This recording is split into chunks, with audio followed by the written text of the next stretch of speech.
Yeah, that was weird. It was just a setting I had wrong. Well, it happens all the time in these things.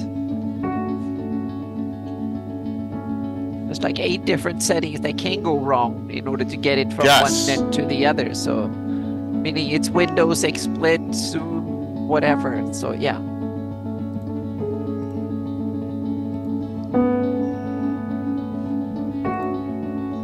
Well, at least we got that resolved. Yep. Which is good. Okay. Which we did. Make sure sound sounds good. Yeah. This is a good topic, I think. Yeah. Yeah. I just I was thinking about it, and I was like, and I knew Tim would be up for it too. So. Yeah. What's up? Oh, thank you for the resub, Nambu. Awesome.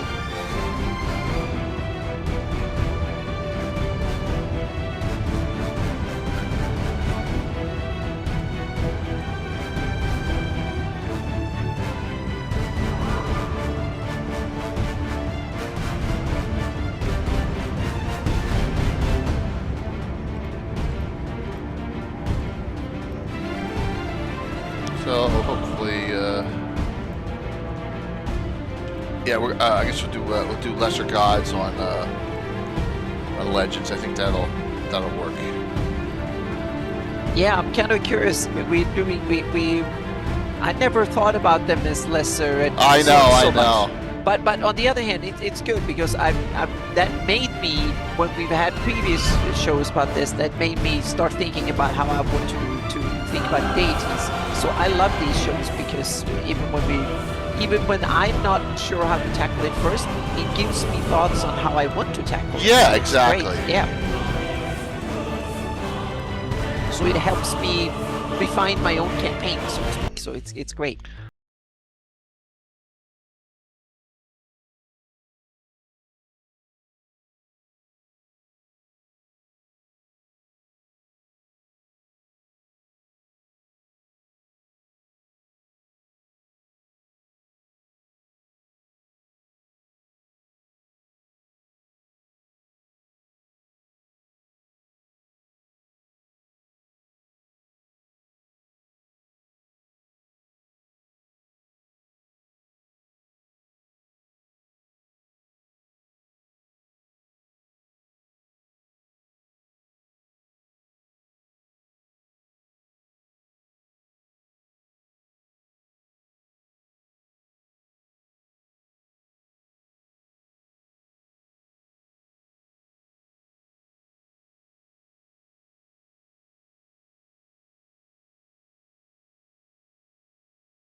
Crossing the void, beyond the wall of worlds, and along the arc of time, dwell those not of our place or age.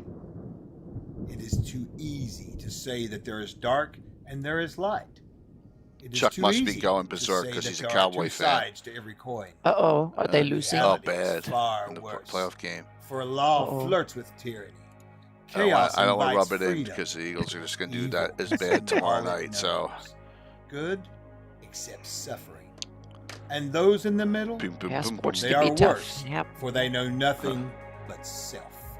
The Codex Infernum You and the Kyogre, what's Codex going on? Exaltum, 2 source books that bring in-depth knowledge about beings of all dispositions, from the farthest reaches of the heavens to the darkest depths of wretchedness.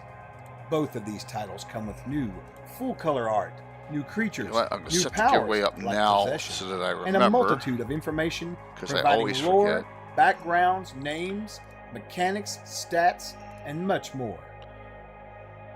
These incredible tomes are filled with demons and angels, devils and celestials, unleashing the powers of good and evil, law and chaos on your table. The codices Infernum and Exaltum, bringing creatures hallowed and profane into your adventures. Pledge and share today.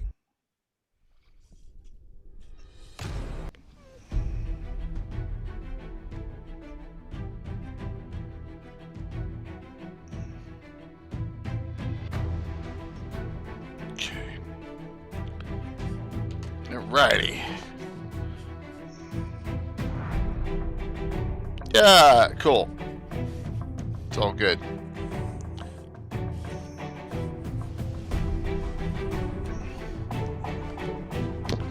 There comes the ever mysterious. Hey, good. Yeah. Nice shirt. Hello. What's going on, Tim? Okay, let's see. Can't hear him. Okay, there we go. There you Oh, go. I had the now- same okay, problem. Yep. Oh, Oh, yeah, yeah. my speakers take a little bit of kind of Oh, fire. you have USB speakers? Yep. Yeah.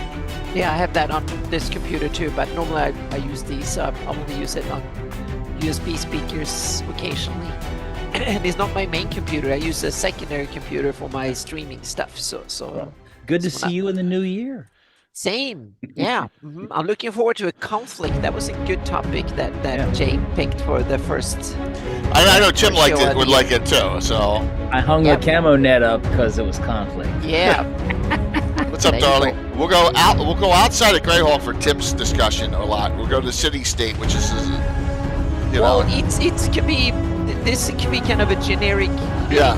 How do you insert? What can you do with it? Stuff Yep. like that. No, Yeah. 100%. It'll any work game. in any Yeah. herb. Hey, Mystical. Boom, boom.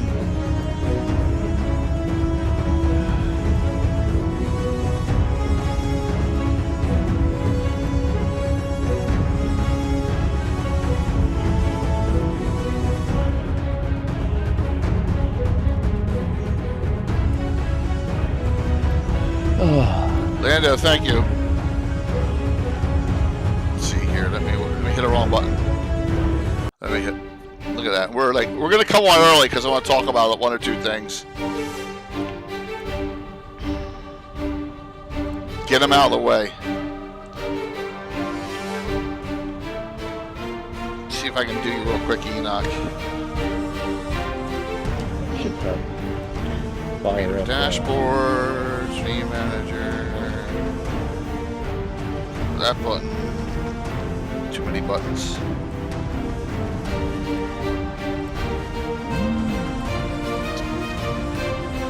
Ooh, let's see. I missed JR. I gotta get you too. Let me see if I can get you real quick too. Community. See if I can do it. Should be alright.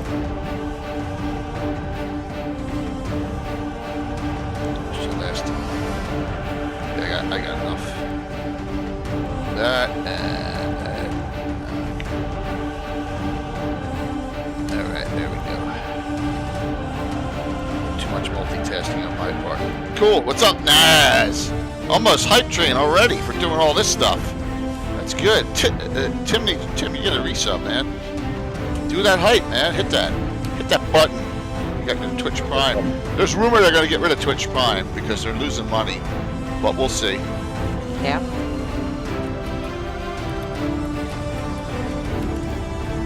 We will see. Who knows with Yeah, that? they were firing, what was it, like 10-15% of their workforce Yeah. or something? Hey, Robert. Oh, the raid. Here we come. We're coming live. Look at that timing. Wow, nice. It's probably not Gary because they're losing. Con. Yeah, not losing to money. see It's you probably all. because they're not earning enough. Great Yep. to see you. Yep. Good to see you, Robbie, AJ, Garner, and the whole Yeah. crew over there. It's great to see you all. We are just getting started here. As you know, the timing works real well with with GaryCon Live, and GaryCon Live is part of our fundraiser this year. We'll go over that shortly. It's good to Yep. see you all. With me, Xana Meyer, legendary map maker, Hello. and the ever mysterious Tim makes a return. Hi. What's I up, have Tim? been afar. Yes, you have. You've been in France, right? Yes. Yes, you were overseas. Cool. Yes, he was in France for the holidays. I So ate an Awesome. inappropriate amount of cheese and meat and French wine and French beer. Okay, so that now is you need a awesome. harsh So it was entirely PT regime inappropriate, again. Yeah. Hmm. yet totally enjoyable. Awesome. It's good to Yeah. hear. So we got a giveaway going. It's a classic D&D reprint, exclamation point drawing. Everyone's eligible, of course. Please hop in and let me throw something out here real quick. Yes. Thank you, Garner, for the raid in. So let me flip the screens real quick before we get rolling here. And Tim is DMing in this before you, and we'll be raiding into you when it comes to. Oh my god, my brain shut off. We'll show this Saturday. Feast of Fiends. Yes, here we go. Let me flip the screen over here, showing the Saturday schedule for Feast of Fiends, our sixth, believe that? Our sixth annual fundraiser for. Thanks, Kai. That was Yeah, awesome. that's wow. So this is just Saturday. I started. Tim starts at 6 a.m. Gary Con live at 10 a.m. This is on February 3rd, by the way. Saturday, February 3rd. And thank you all for coming in. Darling Creep Show at 2. Then I have my I call it the main event at 6, and then Predators Rejects at 10. That is just Saturday. We got goodness going out throughout. I just started advertising it a little late. I usually like to do it a month in advance. This time it's like 3 weeks. Here are all the channels that are participating. We got Phantom NJ from left to right. Phantom NJ, Stronghold D&D, Darling Creep Show, Gary Con Live, Blue Box, Lord Gazumba, Troller Games, Guild Superior, Predators Rejects, Greyhawk Reborn, which they do games outside and they charge people like 20 of them. And then Folk and Myth is joining us. So there we go. So yeah. Oh, that's. Oh, you're running. Oh, that's awesome. You're running Lords of Adventure. Oh, that's great, Garner. That's gonna be fantastic. So that is going to be in 3 weeks. A massive weekend starting February 1st, ending on the 4th. Tons of sponsors, including Larry Elmore again, Reaper Miniatures, Troller Games. Gamescape 3D, Frog God Games. We got a whole bunch of great sponsor giveaways, plus some stuff from the community. So sit tight for all that coming up in 3 weeks. It's going to be a wonderful, wonderful weekend. We got to surpass $25,415. We don't have to. It won't be life or death, but I'd love to keep the trend going. Yeah. Feast of Fiends coming up. We'll have more ads coming up on it shortly. Yes. If that's good, more's got to be better. Yes, exactly. I know you'll do your share there, Gardner, and I appreciate it. Thank you very much for coming. The first time GaryCon Live is actually going to be participating, which is so awesome. It's so cool. So we're going to have a real fun time. I have Ed Greenwood in my game, and I want to talk about that real quick. Eric Mona, Steven Chenault, Chuck Cumbo, Darling Creep Show, and Little Bird in my game. So if you all know, Ed had a little incident, right? Yeah, it was a little bit of a hiccup. It was a little bit of a hiccup. So I talked to him. I asked him to come on the show tonight. This is before, like on Friday, and he said he already had a conflict, or he would. But it shook him up a little bit, and he didn't mean anything by it. And I think we got to give Ed the benefit of the doubt. He sincerely apologized. Definitely. Yeah. And just note, Ed has not a mean bone in his body, everyone. So just note, I think it was heartfelt. It was just a mistake, and we all should move on from it. And you know, so Ed's playing twice in my games coming up, playing in the fundraiser and Gary Con behind the glass at the Chop House. So we have some fun. All right, let's get into the topic tonight. Developing the conflict in your game. We brought in a specialist here, Mr. Master of Conflict, the ever mysterious Tim. So give us a little summary on the thought of this discussion, Tim. Well, you can't have a good story without some conflict. Yeah, that's just basic, right? Right. And, you know, D&D has the typical conflict ends up getting physical at some point in time, where somebody's got to fight somebody, but it doesn't necessarily have to be that. Yeah, that's so true. And it could be. There's many. It's a spectrum. Conflict is a spectrum. Right. And sometimes the less sanguine version of conflict is even better, I think. Okay. So elaborate on that for a second. Sanguine being bloody. Okay, right. The Oh, less, you've been in France. You've been kind of right. yeah. The You've less been I got it. culturally Yeah. influenced here. So yeah, that's awesome. Yeah. So, Anna, how about your thoughts?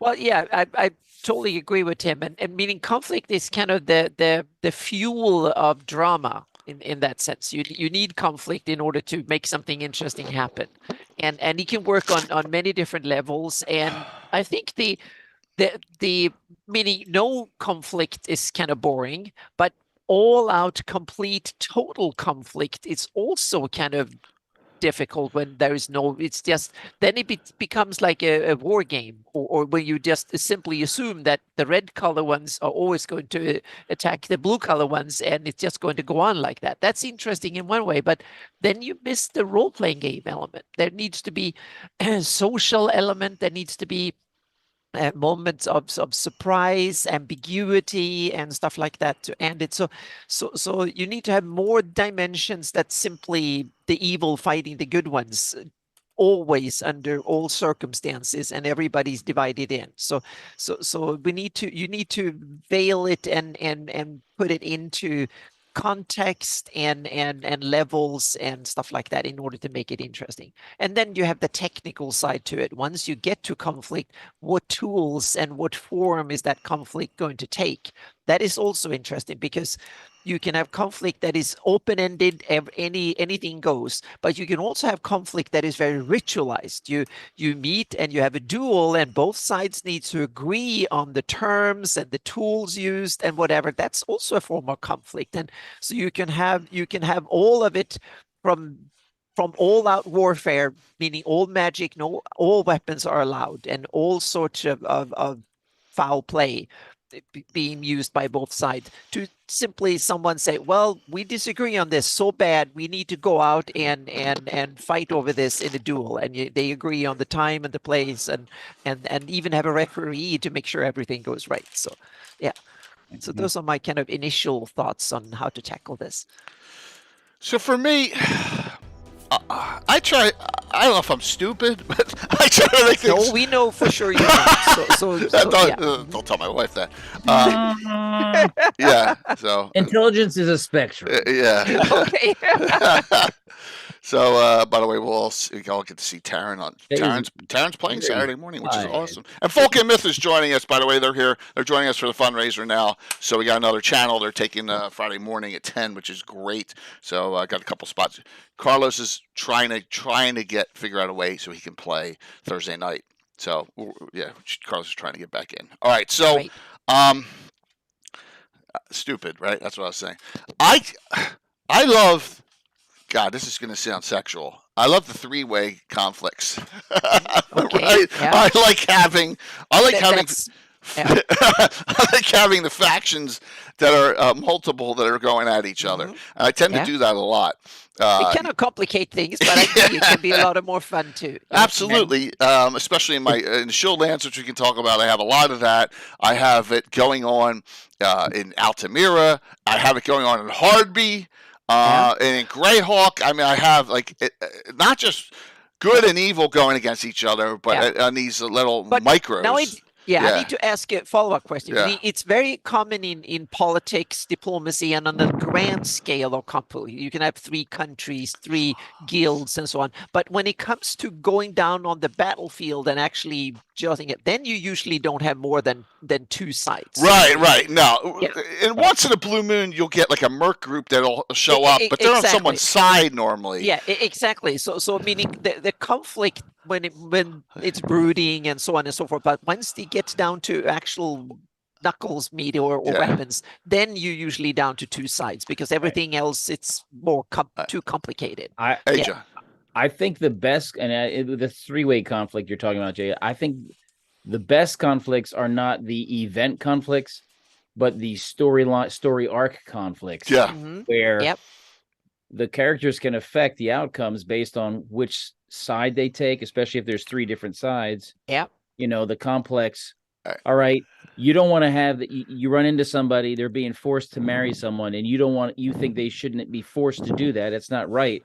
But if they don't do it, this group over here is going to kill everyone in this village, and so now you have a a moral dilemma of like, well, do we support this individual's? She shouldn't have to do that, or he shouldn't have to do that. But now if we let him get away and help him get away, we're going to sentence a whole town to be executed by the other and angry people. So what do you do? That's a much more fun sort of conflict, I think, than just complex conflict. Yeah. Yes. Are you ready for my 2 trivia questions? Tim, we're gonna wait 10 seconds and then you can answer. The first one's easy. Name the legendary basic adventure that's 3 different factions in it. 10 seconds, audience. Basic? Yes. A legendary It's a legendary adventure, Tim. You ran me through it. All right, anyone? It's got 3 factions in it. Curtis! Boom! The Veiled Society. Yeah. Good job, Curtis. Nice. You said basic. The Cartharadu. Yes. And then, Tim, you expanded on it after that. Good job, Curtis. Now, name it's a war/board game we played a lot back in the early 80s, legendary, that had an option for a 3-way conflict in it. And it was like one of the best. It's one of the best of all time, using the little chits and. Yeah. I can see it. Come on, man. Oh, Divine Right. Divine Right is not the one I'm thinking of. Oh, but Divine Right you could do 3 and 4. Sword and Sorcery. No, come on, man. That's the one I had. Squad Leader was good too, but the one I'm thinking of. The Squad Leader is the War of the Ring. I played of. Remember? Yeah. You could play Saruman. Yes. You could play more. Yes. Yeah, that was an awesome game. I don't know if you were there, Jay, but I remember setting it up. My dad was helping set up. We were very young, setting the game up. And then I was Sauron, of course. And I actually happened to have like search the woods, whatever. And I happened to run into the ring bearer. Right. Like at the very beginning. Yeah. Early on, they found him. And I was like, Nazgul. Yeah. And it was like 3 turns I had won the game. It was like. No, I remember that story. I wasn't there for that. Yeah. None of us ever won playing Saruman, but we like to because you play each side off against. It was great. I have an unpunched copy. There it is. Can you see it? That yellow box right back there next to the Sword and Sorcery and the Divine Right. That's the War of the Ring by SPI. I may pull that out there. Yeah. So it's an unpunched set. So I got that a while ago. All right. So what we're going to do is we're going to go over some examples of conflicts we've set up and some ideas and some theories and stuff. Tim's is going to be it's going to be Wilder Lands. See right below me, the Wilder Lands of High Fantasy, Tim City State. Because let me tell you something, he's got some great conflicts that he set up in that over the years that I was lucky to play in. So we're going to talk about that a lot. And then we'll go to Greyhawk. I got Tim's maps all ready to go to for him. So, all right, let's give, since Tim's a guest here, I know he's got to bolt out for like 10, 15 minutes, ready at 8, and he'll be right back after that. So, Tim, give us a start here on something you want to discuss, and then we'll have Anna go second here. What would you like to discuss on this Wilder Lands of High Fantasy? I want to talk about the city-state and talk about any urban big city anywhere. Okay. I think these sort of things work is some of your basic conflicts. Thieves Guild. Yep. Is thanks, Arnon. Because the party always likes to do something shady, and it's like there's rules. There's organized crime is going to be like, hey, this is our block. You can't do anything here. So anyone looking like they're up to no good, whatever, it's like, what are you doing in our area? So you can automatically have that set up. And of course, even though there's a guild, there's going to be crime bosses that operate in certain neighborhoods. So you can have internal conflicts with them, and the party bumps into that whole mess. Speaking of, three sides to something. Mm-hmm. Conflicts with if there's slavers, conflicts with them in if the city is evil and they have that. Conflicts with constables and conflict with the law and the society and how they run things. It's like, hey, you got to leave. You can't walk around with a sword and armor. So you're automatically like bumping into, civilized society and making that a problem. You can't run around with all your good toys and things to fight with. So I remember this. Tim would permit us to death in City Adventures. Like you come in and then the constable hits you. Well, you can license one weapon, but only one. All right, and that's it. And it was like some crazy amount. And then you had this, and you had the import duties and all. It was just like, oh my god, I feel like it was just like, yeah. But he would civilization costs money. Oh my gosh, costs money. Yes. Here's your guild membership. Yeah, it was fun. He would get us good on all that. So. And then union conflicts. Oh, you want to hire a cart, right? You bring in a cart from one service provider, but he comes in an area where he's not authorized to be in. So now he's like, hey, I got to drop your stuff off, and then he leaves your stuff sitting in the road that you can't move. Maybe you've been hired to escort it, and now it's sitting in the road, and you got to try to find a new person to move it. All sorts of stuff that I would pull my hair out. Well, those are great entrances into some sort of other type of adventure. They're great. And it means that, hey, there is no simple excursion. Right. There is no simple excursion into You're using player frustration as a way of driving conflict to create it. Yes. Oh, so, yeah. Well, are they going to use their charisma? Are they going to use their intelligence? Are they going to use their contacts to solve the problem? Or are they going to draw a blade and now have a criminal record? So, it's the... By the way, winner of the drawing will get their choice of one or two of these great old classic D&D reprints. All right, just so you're aware. My party basically went to Rohan and got hit with income tax. Well, there you go, Nas. Yes, you can always do something like that. Hey, Kafir, good to see you. So, yeah, a fun one at that. Tim coming up with his stuff. Here, I want to show everyone this. So this is the city state over the Invincible Overlord map. His palace is like right on the road. It's like bizarre. It's like, oh, we don't need a gate or anything. It's just right on the road entrance. And then he's got a lot of pipe hitters there, Jay. He's got a lot of pipe hitters. Yeah, crazy stuff. Wouldn't try to break in. Yeah, no. So the last time we were there, well, my character was there. He was that a half brother or whatever.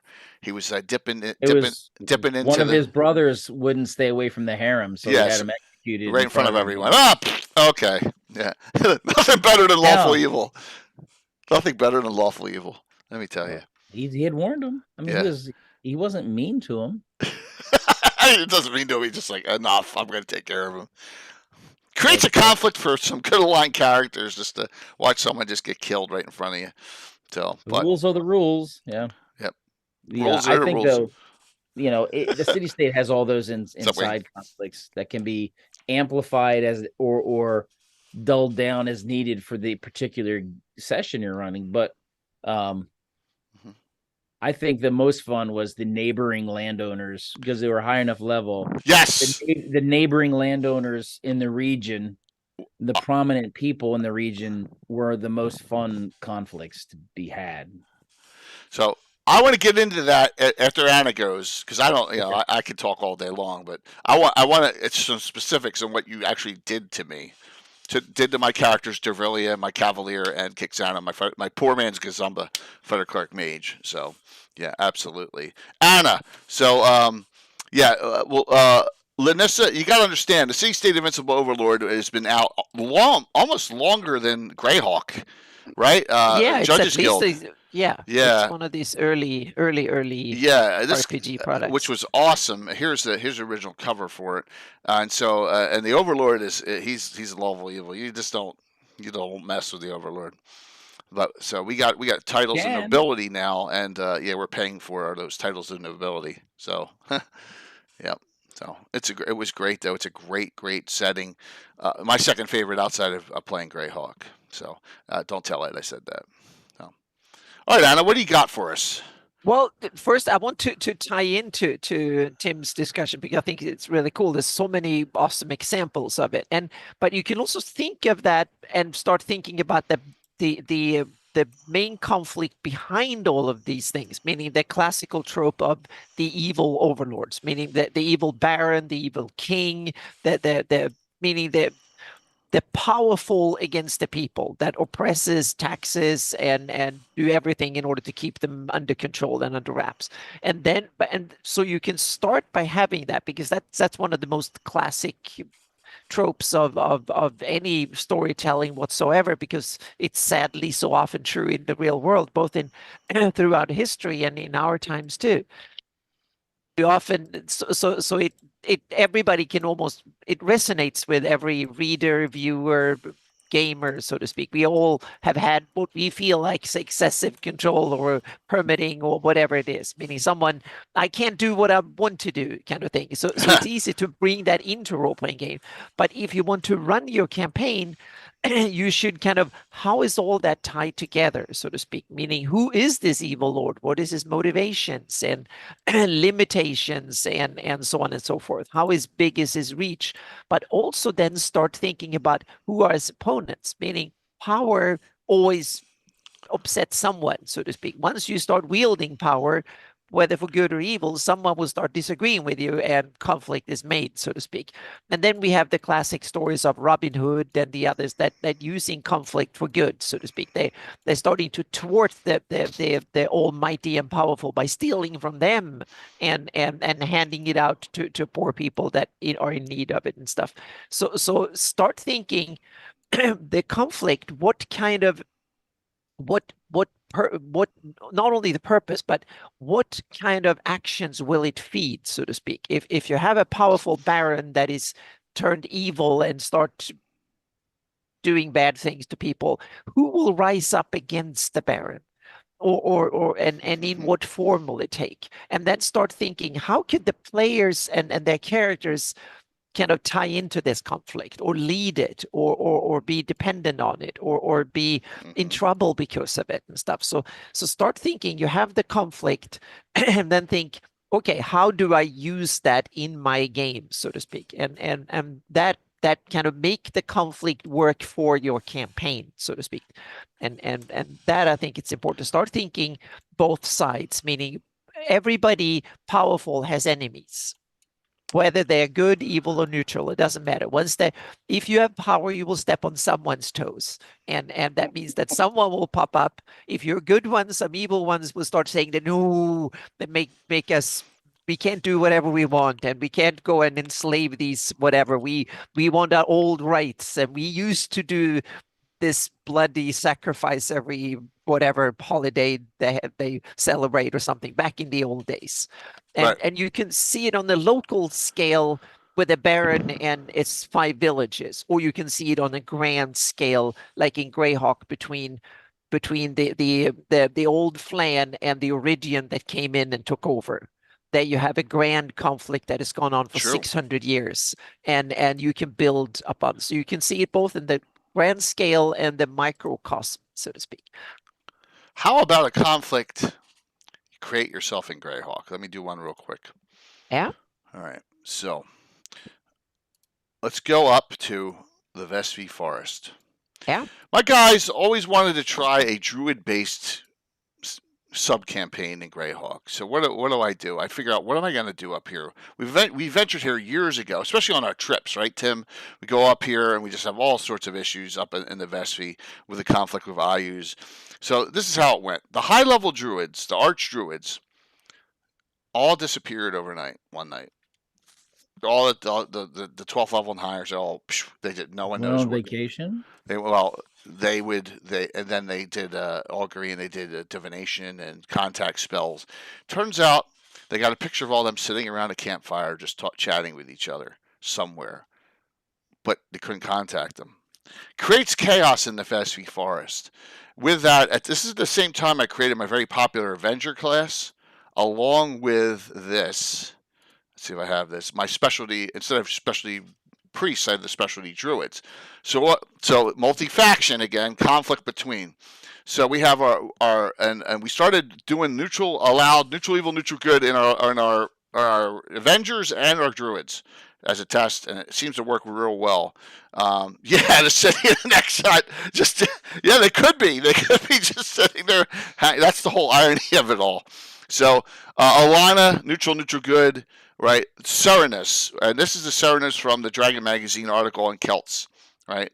You could also use oh God, what was He his just name? likes the hunt. He just likes- Sylvanus. Yes. You could use Sylvanus as well out of Deities and Demigods. But then you also have Master of the Hunt as he just well. likes And the hunt. right. And I used the Malar. I used Malar from Forgotten Realms and stole it. And they're all evil and they're all causing trouble. And Roll of Fame Ralph is the Sylvan Elven faction, the tree god, kind of neutral in between. So now all these are vying for power against each other, along with the Iusian forces, along with the Torch of Groomsh, which is there, right? Because they're indigenous orcs, and they're all vying to take power in the Vespi Forest, along with a group trying to recover the defiled glades. I've created conflicts everywhere. So when I run an adventure, they don't even know who they're going up against. Right? They just don't know what's going to be happening. Well, it's part of the mystery, so it's more of Yes. Exactly. Yeah. mystery. Right. Mhm. Yeah. You know something's there, but you don't know which. Yeah. So And the secret's to burn the forest down.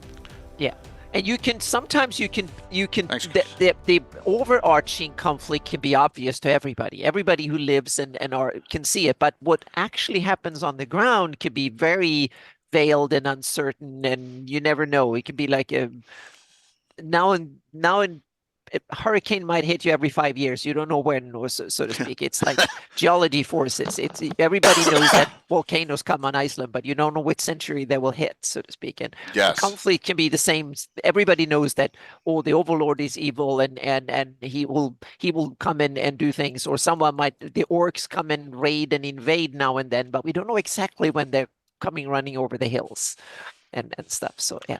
Yeah, Curtis, it's based on the Master of the Hunt, the one who's the real Master of the Hunt and the Celtic and deities and demigods. But in the Dragon article, I think it's 63.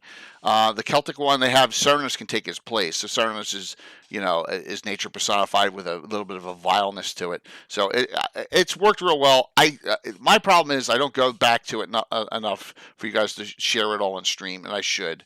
But with 20-some adventuring groups, it's hard. But yeah, I love the conflict set up in those. So okay, yeah. The Master of the Hunt, right in Deities and Demigods, Lord Forth. Check it out. It's one of the greatest stories. And I said to Jim Ward, who wrote this? I think he said he did. Because Deities and Demigods, what a brilliant little story it is. Check it out.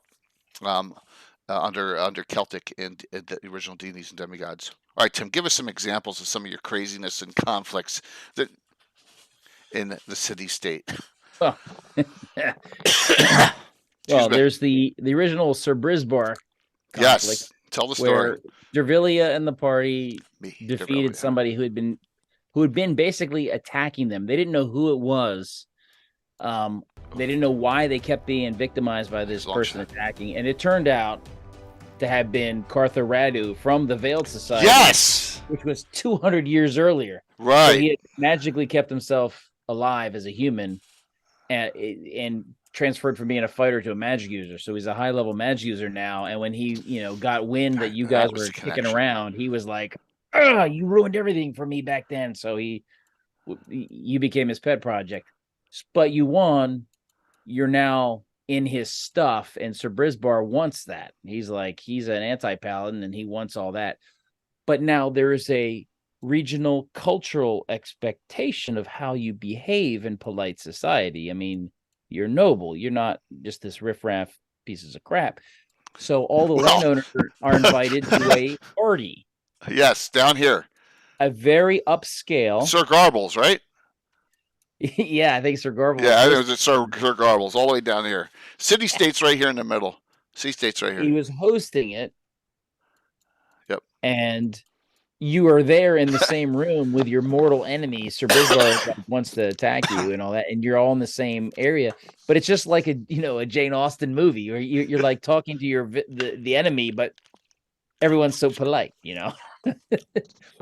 And the rules of decorum. I forget who told you not to go in the back room, though. Was it it was a female. Oh, she just probably was like, you seem like nice people.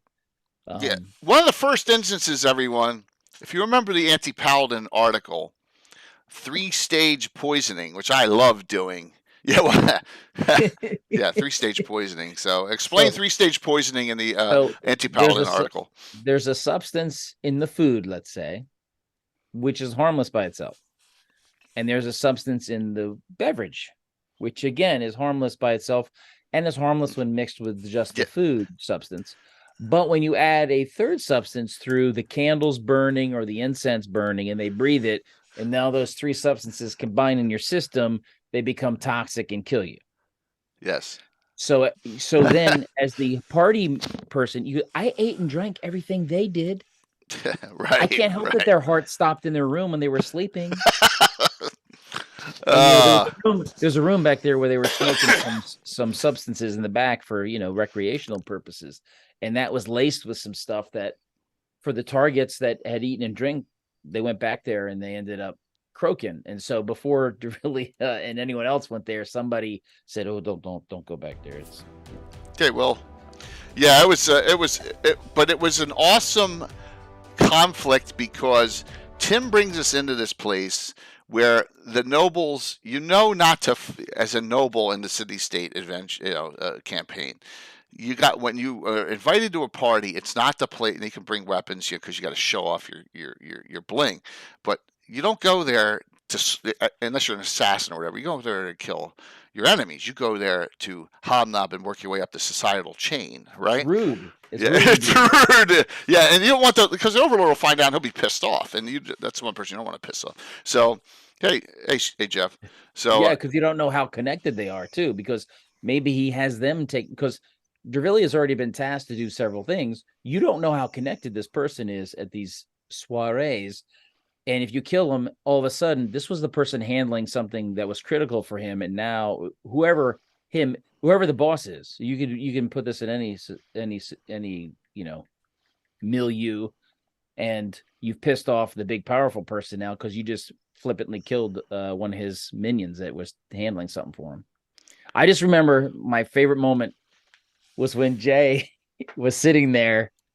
Kixano. He was Kixano. He's role playing Kixano, and then he was kind of like, "They're all evil." Yeah, I just realized because he's neutral good. I'm like, everyone in here is freaking evil. I looked around and go, this guy's an anti-paladin. This one, they're all insane and evil and depraved. And I'm like, you didn't use those terms. Yeah. But he suddenly the realization of like, oh shit. Yeah, which was hysterical. It absolutely was funny. It was really fun. Yeah, it was great. It was a great time. But Sir Brisbar did eventually attack them. Not inside though, not there, right? No, not there. No. Yeah, he tried to invade your property and land, and you ended up spanking them. Yep. But, yeah, it was a great time. So that's a good example of an entire RP session. And you got that feeling, as a player, like you're looking over your back and you're talking to these people and you're trying to be in there, like you despise them all, but you got to behave yourself. Great conflict, Tim. Awesome one. Very cool. All right, Anna, what we got? Well, one of the oldest things when it comes to conflict is your enemy's enemy is your friend. I think it was old Chinese Tzu that coined the phrase. I think it's been used by several since antiquity of military thinkers and political thinkers. So your enemy, the enemy of your enemy is your friend. I always thought that was Islamic, but exactly. It's been Chinese. It's been used by many thinkers, political and military thinkers over since antiquity. Has been written over many times over, so to speak. And it's interesting. Machiavelli used the term, I think, if I remember correctly, in his books too. And it's one of these interesting things that once the conflict starts, when things get out of hand and politics and whatever the conflict is about, so to speak, once you start piling up enemies, the shit hit the fan and things escalate, then you get strange bedfellows can occur, so to speak. You can get strange bedfellows in, because if you have the same goal or that happens to have the same enemy, you might end up fighting side by side with some weird characters you would normally not even consider talking to, so to speak. And in my campaign, I have it that meaning Flan and Iridians used to be arch enemies because the Iridian happened to want to settle in lands that belonged to the Flan for the most part, and that led to kind of a conflict out of colonization for resources, for land and cultural rights and all of that we know far too well in the real world. But once happens when the big empires start falling apart, and the Iridians are no longer as monolithic and powerful. They started to splinter into various groups.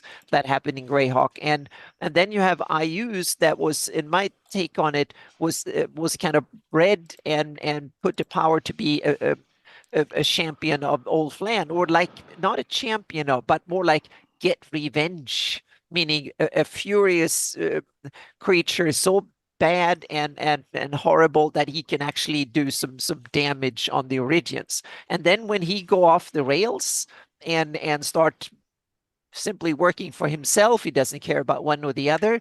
All of a sudden, the in my case, the Horn Society and a lot of the really bad ones on the Flan side, and some of the best ones on the Iridian side, they realize that, we have something even worse in our backyard that wants to threaten us all. And so the Horn Society and Shieldlands and Furyundi are now realized that IUs is their main enemy. So we need to start talking to each other or see what we can do, so to speak. And that is a cultural shock. And the fall of the great Great Kingdom and the Iridian hegemony that has been running for half a millennium is coming to an end, so to speak. And you can't police everything. Meaning, when you have a huge empire like the Roman Empire in the real world, once you have a powerful empire, can put a lid on a lot of little conflicts, and that's what I saw happen in the Flan in Greyhawk for a while. And then as it split up, you get more and more conflicts. And now when it fell apart, 600-year-old conflicts come to the foray again. And I've kind of made use of that in my campaign. So you have strange bedfellows that you have, and you've taken a twist on it with the Flan and the demon worship there and all. So and now I'm going to spin it again. I'm not going to spill too many beans. Is that IUs now realize that he now has too many enemies, and what do someone even as depraved and egotistical as IUs? Well, you have to go and grab the ones that are on your side, so to speak. So he's now trying to find bedfellows. Sugdmoy is one of the ones he's having, but he might want other ones too. So yeah. Mm-hmm. It allows too the nice internal conflicts, because the two sides that are strange bedfellows that realize we need to talk, you're still going to have hardliners. Exactly. In both of them that are going to be opposed to it entirely and try to throw wrenches into it. And then you have good on good conflict and evil on evil conflicts, and you have all that in between. Yeah.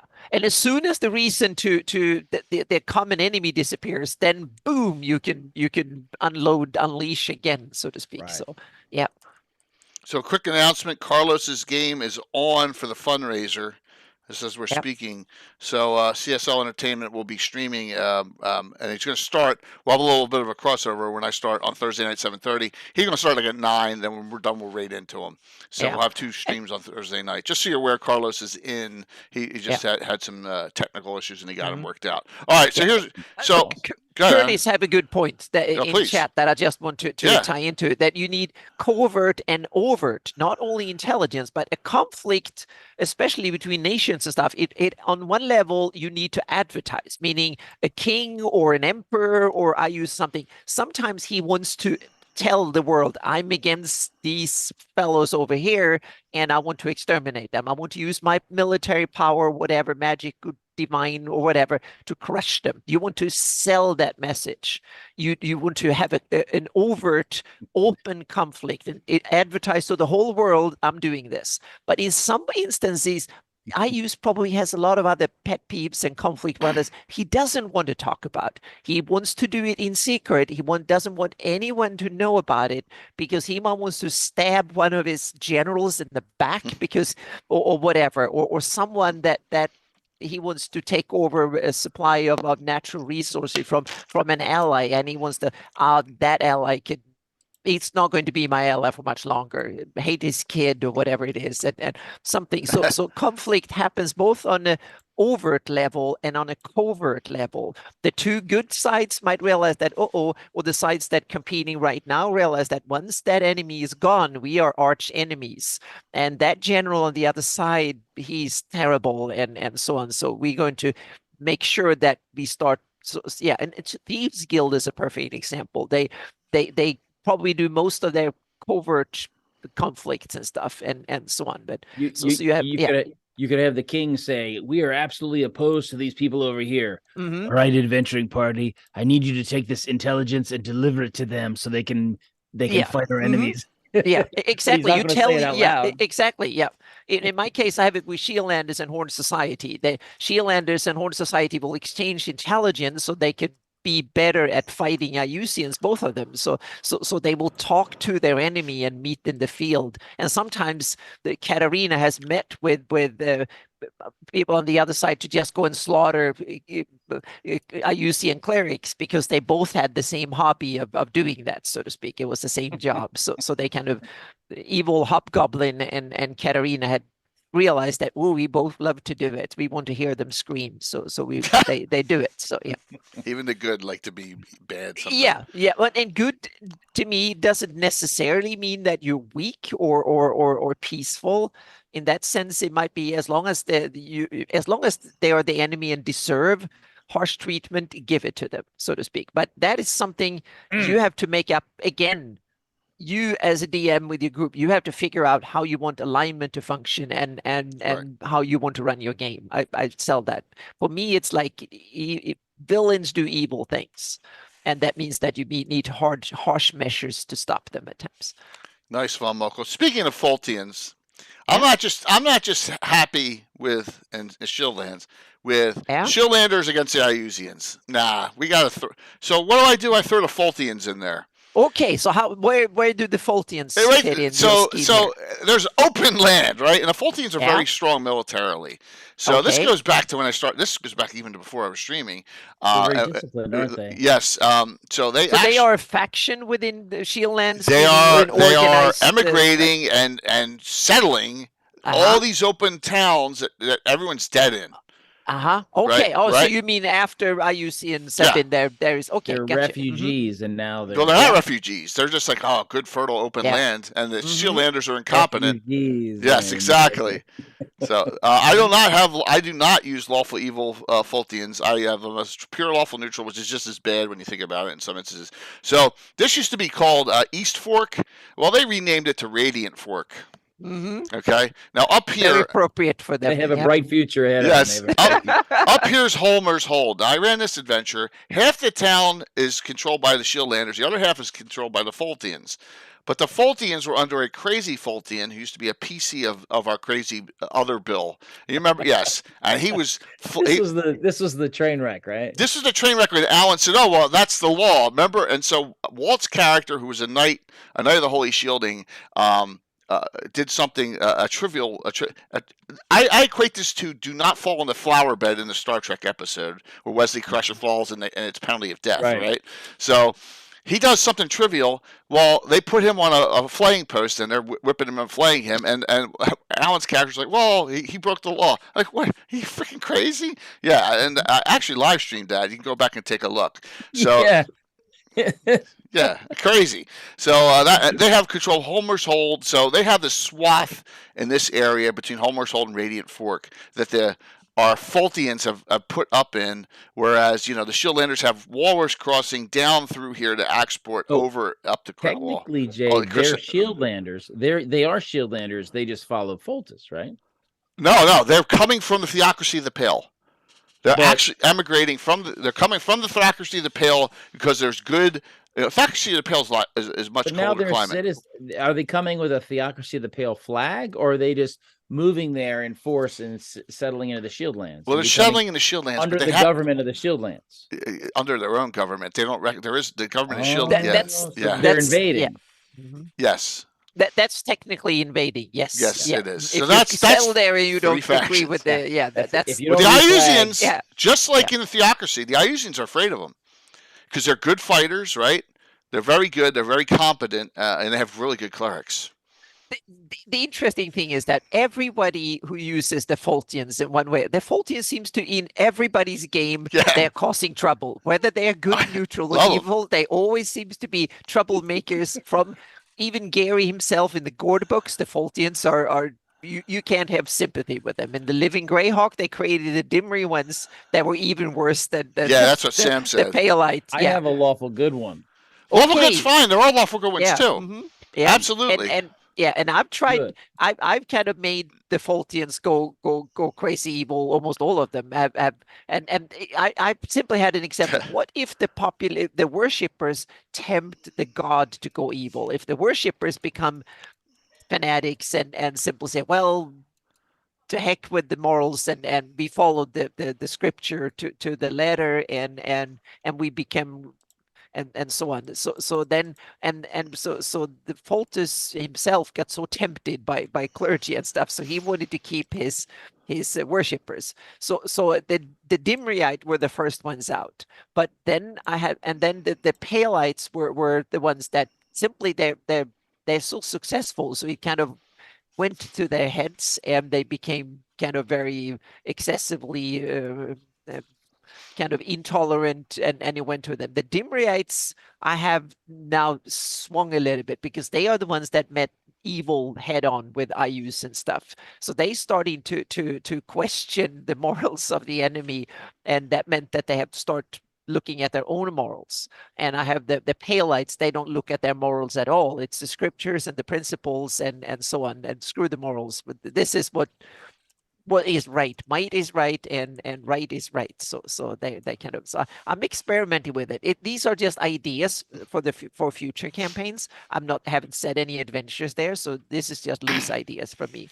But ideas are always a good thing. Yeah, and you can do, like Sam said, you can make the Dimriites the evil faction of the Faultians, and then you can have Pale as the last bastion of the good Faultians that were ousted by Ivid and from the Great Kingdom and stuff. So that's another, you can go either way. Yeah. So I see it like this, and I think one good thing about Sargent did in the From the Ashes box set was he created another conflict that a lot of people don't know about or skip over. And I don't know why third edition or whatever Tritherian disappears. I don't get that, right? Kind of Tritherian goes by the wayside, but exactly, he's always seems to be neglected. Well, we're going to talk about him. We're going to talk about him on our Wednesday show. But it says right in there that Tritherians despise the Faultians, the lawful neutral Faultians, especially as much as evil. Well, you have the law chaos kind of conflict from the early days despise of them, which is interesting. So it's a great even if you don't there. If you don't put it in. Oh, sorry, go on. I always see the Tritherians want personal vengeance, right? And the Faultians are all about the law. And exactly. I mean, that is their. Yeah. I see it as the ones who wants the freedom versus society kind of thing, meaning law and order and society. This should work this way, and Tritherians say, well, no, you should have more personal freedom, and you should do So it's liberals against authoritarians in that sense. Yeah. And I'll show you Wednesday night during our discussion on lesser gods. But I actually have it in a specialty priest of Tritherian. They get special abilities against lawful evil and lawful neutral Faultians. So, like, I actually put them in with the evil people too, because Tritherian hates them so much. So yeah, but it's fun. It's fun. It's a good conflict. Greyhawk Tritherian is one of these interesting ones that will be great for adventurers to be Tritherians, because it kind of makes sense. If you want to go out and promote people should have happy lives and maximum amount of happiness to maximum amount of people and stuff like that. You can slogans like that could be and free everybody, creatures from slavery and poverty and despair. It's and, funny, and Alex. stuff like that. So yeah. There's a lot of signs you can put for Tritherians. At least 3 of the player characters in the adventure we're doing right now, and we're finishing up on Thursday, are Tritherian worshippers, which is cool. Yeah. So, all right, Tim, let's get us back to the city-state, some fun stuff. What do we got, man? Well, I was thinking about one of the conflicts you can have is, which I did when it had been a 26-year hiatus since we'd played, right? And the very first time we got back together, did we count it? Did we actually count that it was 26 years? I think we did. Yeah. Oh my gosh, Wow. Yeah. It may not have been that long, but I think it was. that's good. That's the number that came to mind. Yep, So, yep. but I am getting gray hairs. So math is hard in public. Yep. Very. So, but it was several people came to your senior druid that you had there, needing a judgment. Yeah. Needing a judgment because you had a witch. Well, you had a lady who said these people are treading in the forest in my area, and I've marked it off, and they keep coming through, and they're ruining my plants that I'm growing. And then you had a lesser druid that had kind of tried to mitigate the situation. It wasn't to their satisfaction, so they took it to, and Kixano was there. Hey, Curtis, look at the name on here. So it's like, look at that, Curtis. Look at the name on here, Noonan Towers. Oh. That's what Jay wanted to name it. Yeah, you're right. No, you're right. That was a good conflict to start off. Yep. There's Bill. Bill's watching now. Yeah. So the conflict was, how do we resolve this? And the witch was growing some stuff in the woods that she didn't want the woodsman through, and they kept going through there.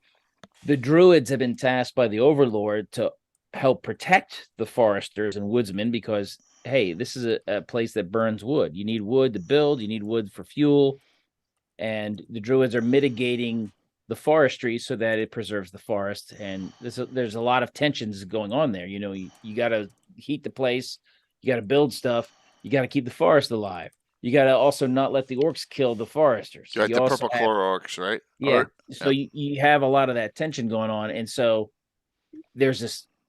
So the druid had to make a judgment. So you can bring the characters in. Hey, this is, you have two sides of a court case. You need to make the judgment and decide what's the justice here. And I think Kixano was saying some nice things and being helpful, I guess, suggesting things, which is what got Cynthia's attention. Right. Yes, Cynthia. Yeah, his Cynthia witch noticed girlfriend. how nice you were. Yeah. Cynthia spelled S-I-N. Yes. Yeah. Yes. Perfect. Perfect. I need to get a lot of those no save witch spells cast on me. So I probably already have had them. She really likes you. I want you. Very nice. I want you to tell a quick sidebar story, Tim. Okay. I want you to tell the story of the Citadel of Silence and what Mark did, which is one of the funniest things I've ever seen in my life. Okay. What was going on up here early in the campaign? You guys will love this story. So that whole area, it says camps now, but there were no camps there. It was an area there where everything was dilapidated, decrepit, dead. not quite as bad as the Upside Down, but very dead and decrepit and dying, and still no life, no plant, no bugs made noise, no birds made noise. There was no noise going on, and Sendar the Silent was a lich. Sendar the Quiet, I thought his name was. Sendar the Quiet. You're right. Sendar the Quiet was there at the Citadel of Silence, and that was his area, and he didn't like any noise. And of course, that's a conflict area. And Mark had his Panul would teleport into his area, cast the shout spell, screaming super loud, and then teleport out just to mess with him. That was one of the funniest things I've ever. It was one of the funniest things I've ever seen.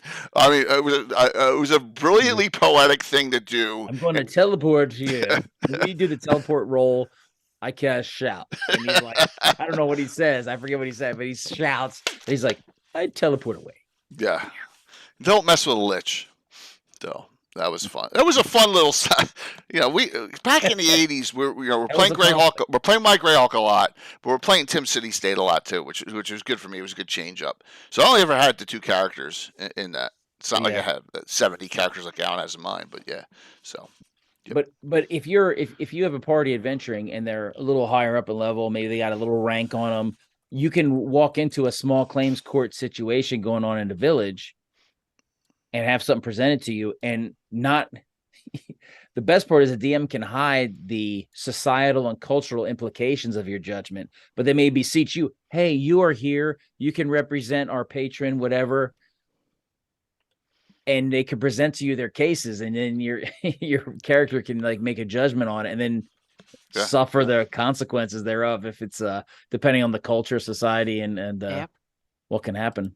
That's a fun way to have conflict without having to kill people. Yeah, and that's a good thing. It's not just all combat. A lot of really little fun little tidbits going on I in the game. like gray conflict. You could have the same patron who wants to send 3 parties out to accomplish a task. So now you all work for the same good guy, but now you're all like in competition. So it's kind of like there's conflict there, but you can't just kill your. Well, I No, mean, you I could. love that idea. I love So that now idea. you're like, are you going to be the kind of person, kind of group that's going to try to be there the first and do it the best? Or are you going to be the one who waits for when they suffer all the hit points or whatever and then steal the stuff from them? If you have to recover something, you get to pick that. It's a good one, Tim. Hmm. And I appreciate you sharing that. Those stories go back 30. So I think Greyhawk 44 years, but I think we've been running some city state stuff. I'm going to say like 84, 85, 84. Like I I was think so. junior in high school. Yeah. So Super early. yeah. So we're talking almost 40 years of ago. We were running that too. Uh, so it's just awesome memories. Just not even remotely close to prolific as Jay. Well, yeah, but that's okay, man. Like I said, it's an awesome change up. All right, Anna, what do we got? I was thinking a little bit about D&D as a rule system in that sense because it's Okay. kind of a hard rule system. It has it doesn't meaning conflict has a lot of nuances from very peaceful to all out full war, so to speak. You have a lot of things in between, but the D&D rule system has can doesn't have that many degrees, meaning you can go around trying to kill your opponent. D&D has good rules for that, so to speak. But once you start stepping into these kind of mid zones, you get into worse when it comes to the system when it comes to conflict. You have there are various forms of notoriety systems and how famous or infamous you are, which is one way of kind of cashing in on larger conflicts and stuff, meaning are you targeted by someone or for excommunication, or you're treated bad, meaning you have to pay 5 to 10 times more when you want to purchase something because you don't belong here, so to speak, and stuff like that. So there are things you can do mechanically in your game to facilitate the non-combat, non-hard conflict, so to speak, or full conflict. And the D&D rule system is kind of a little bit weak on that side. There's some, and you have compulsions and stuff like that. You can literally tell people to do things, and they have to follow your orders if you fail a save and stuff like that. That's a little bit less harsh, but it's still kind of forceful in a way too. So, and that's something you can use magic as a weapon in this sense. You mean mass compel is an interesting spell in this sense. You can have a powerful wizard or cleric or a ruler simply gather a bunch of people on the square and force them to go out and do whatever he or it says that needs to be done and stuff like that. So there are some possibilities too built in the rule system that are not obvious. You have to kind of figure out how to use, and you can make clever use out of them. But they're also things that you can add to the rule system, like notoriety and or infamy or whatever you want to call it. There are social standing things that you can use, so you can grade the character or each character or the whole party versus how different factions like them or dislike them. And once they reach a certain like or dislike, that have implications for campaign going forward. So you can even encode conflict into the rule system and the rules mechanics as well. Good point. All right, Tim. Whenever you got a bolt for that 15-minute thing, let me know. All right. So, all right. Why don't you go again, and then I'll go. How's that sound? All right, that sounds good. Yeah. So we'll continue back with. Like I said, if you have some other Greyhawk stuff, they don't have to stick to the steady state. If you got some other stuff you want to discuss, please. But how about let's go way back if you want to talk about talk about like the first time you ever put a witch up against, with and Zor. That scared the crap out of me. It was Gazumba too. I was playing Lord Gazumba back then. Yeah. Yeah. Zor was taken from the Dark Tower. Okay. He was an anti-paladin in the Dark Tower, and you didn't successfully kill him, I don't believe. Right. And he became allied to a witch, a high secret order witch. Tell everyone, was this the Dark Tower, Janelle Jackway's Dark Tower, or was this? Yes. Yes, it was. Yes, it was Zor right is here. in there. Yep. So I aged him a little bit, and so you ended up battling. Well, not that Dark Tower, not there, but Right. But it was the Dark Tower as the adventure game, and then you ran into him again because he was allied with the. I think Shamira was her name. I think Shamira so too. was her name. The High Secret Order witch. And you ended up going to her lair, and of course, in her lair, she had a whole area where she could do walls of force, kind of a number. Tell the audience how many freaking juggernauts she had. I think it was only like 5 or 6. Wow. She was really high. Yes, all of them. Yes, 5 or 6 juggernauts. Yeah, all of them. Yes. Well, and then Zor was cool because he rode a nightmare. So he'd be sitting there. He'd appear out of the ethereal at full gallop. Yep, I know. And hit you with his heavy lance of disintegration. And then he would disappear into the ethereal again if as he have to do his attacks. So he was a problem. Yeah, I walled a force off most of those juggernauts. Yes, yeah. Mm-hmm. Yeah. Very smart. That fight I did at college, and it was a campaign ender. Yep. Not me. Not you guys. No, you were much better. You were much better.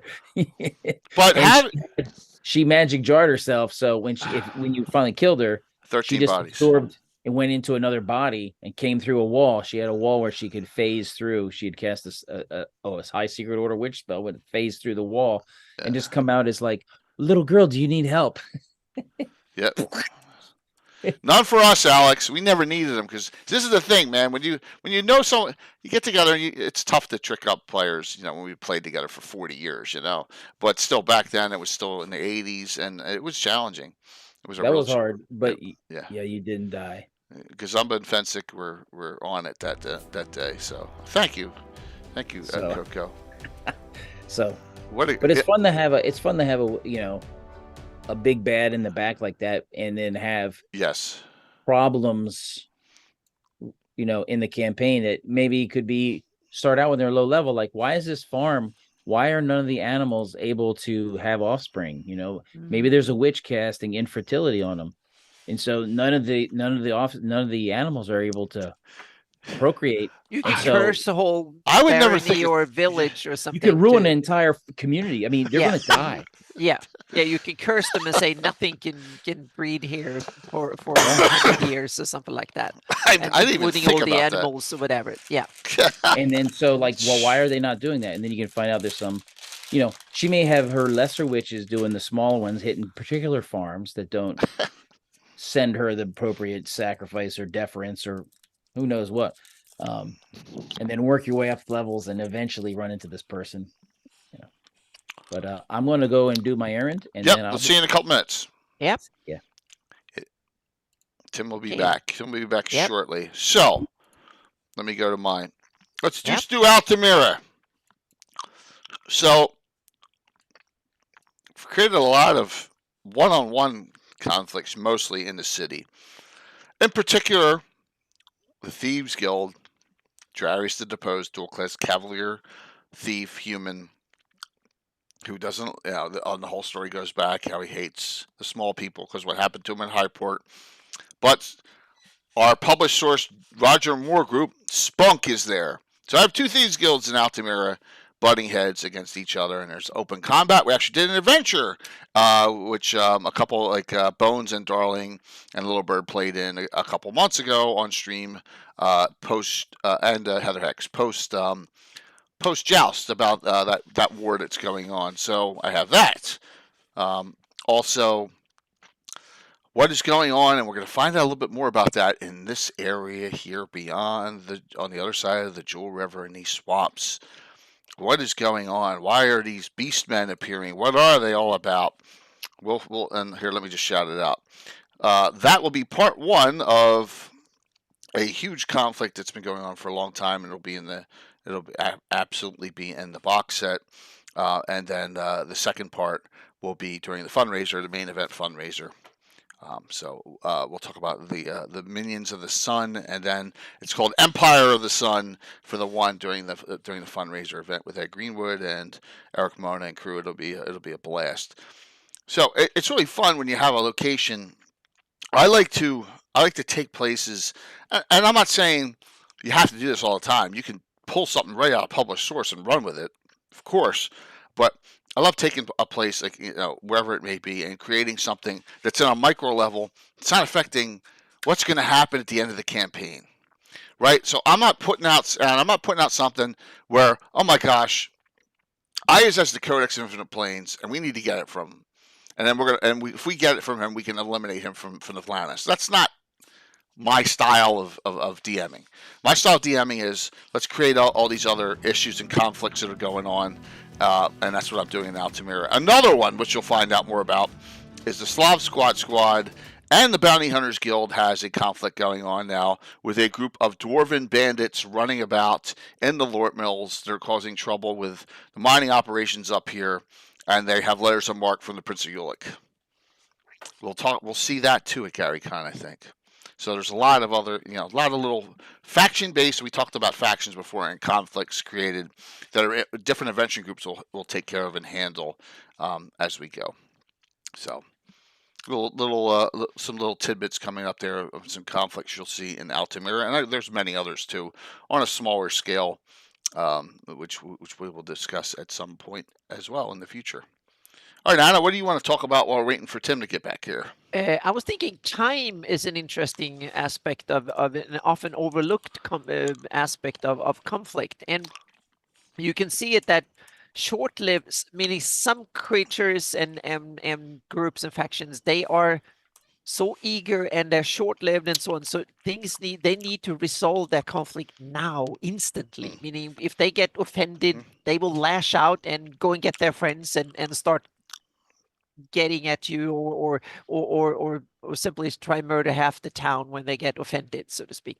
They're easy to offend, and they also want things resolved now, instantly. And then you have other factions or creatures and stuff that either because they're long-lived or because they're institutionalized, like empires and kingdoms and stuff like that. They can let a conflict go on for generations, and they're not interested in, if it's not really beneficial for them to lash out now and solve a conflict now, then they want it to linger, and they want to gain the upper hand, and then they will engage, so to speak. So they will deliberately subdue a conflict for a long time, and then lash out. Think of liches and stuff like that. If you're a lich and you can live for 1,000 years, wait until you can plan and execute the most vengeful takeover of the thing you hate, or crush something or someone, so to speak, and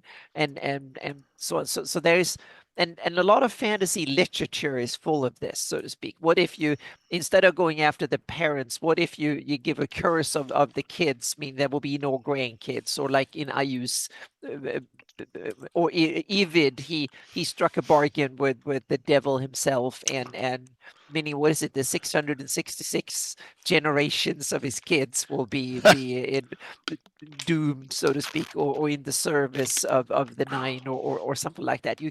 That there's many different ways of doing it. So I think time is interesting. Long-lived creatures or very institutionalized factions or villains will often take the long game. An empire don't want to wage war unnecessarily. They don't have to. They wait until it's good for them to strike, then they do it, so to speak. A dragon the same way. If you live 600 years, don't go out and risk your life just because you happen to be angry at the moment.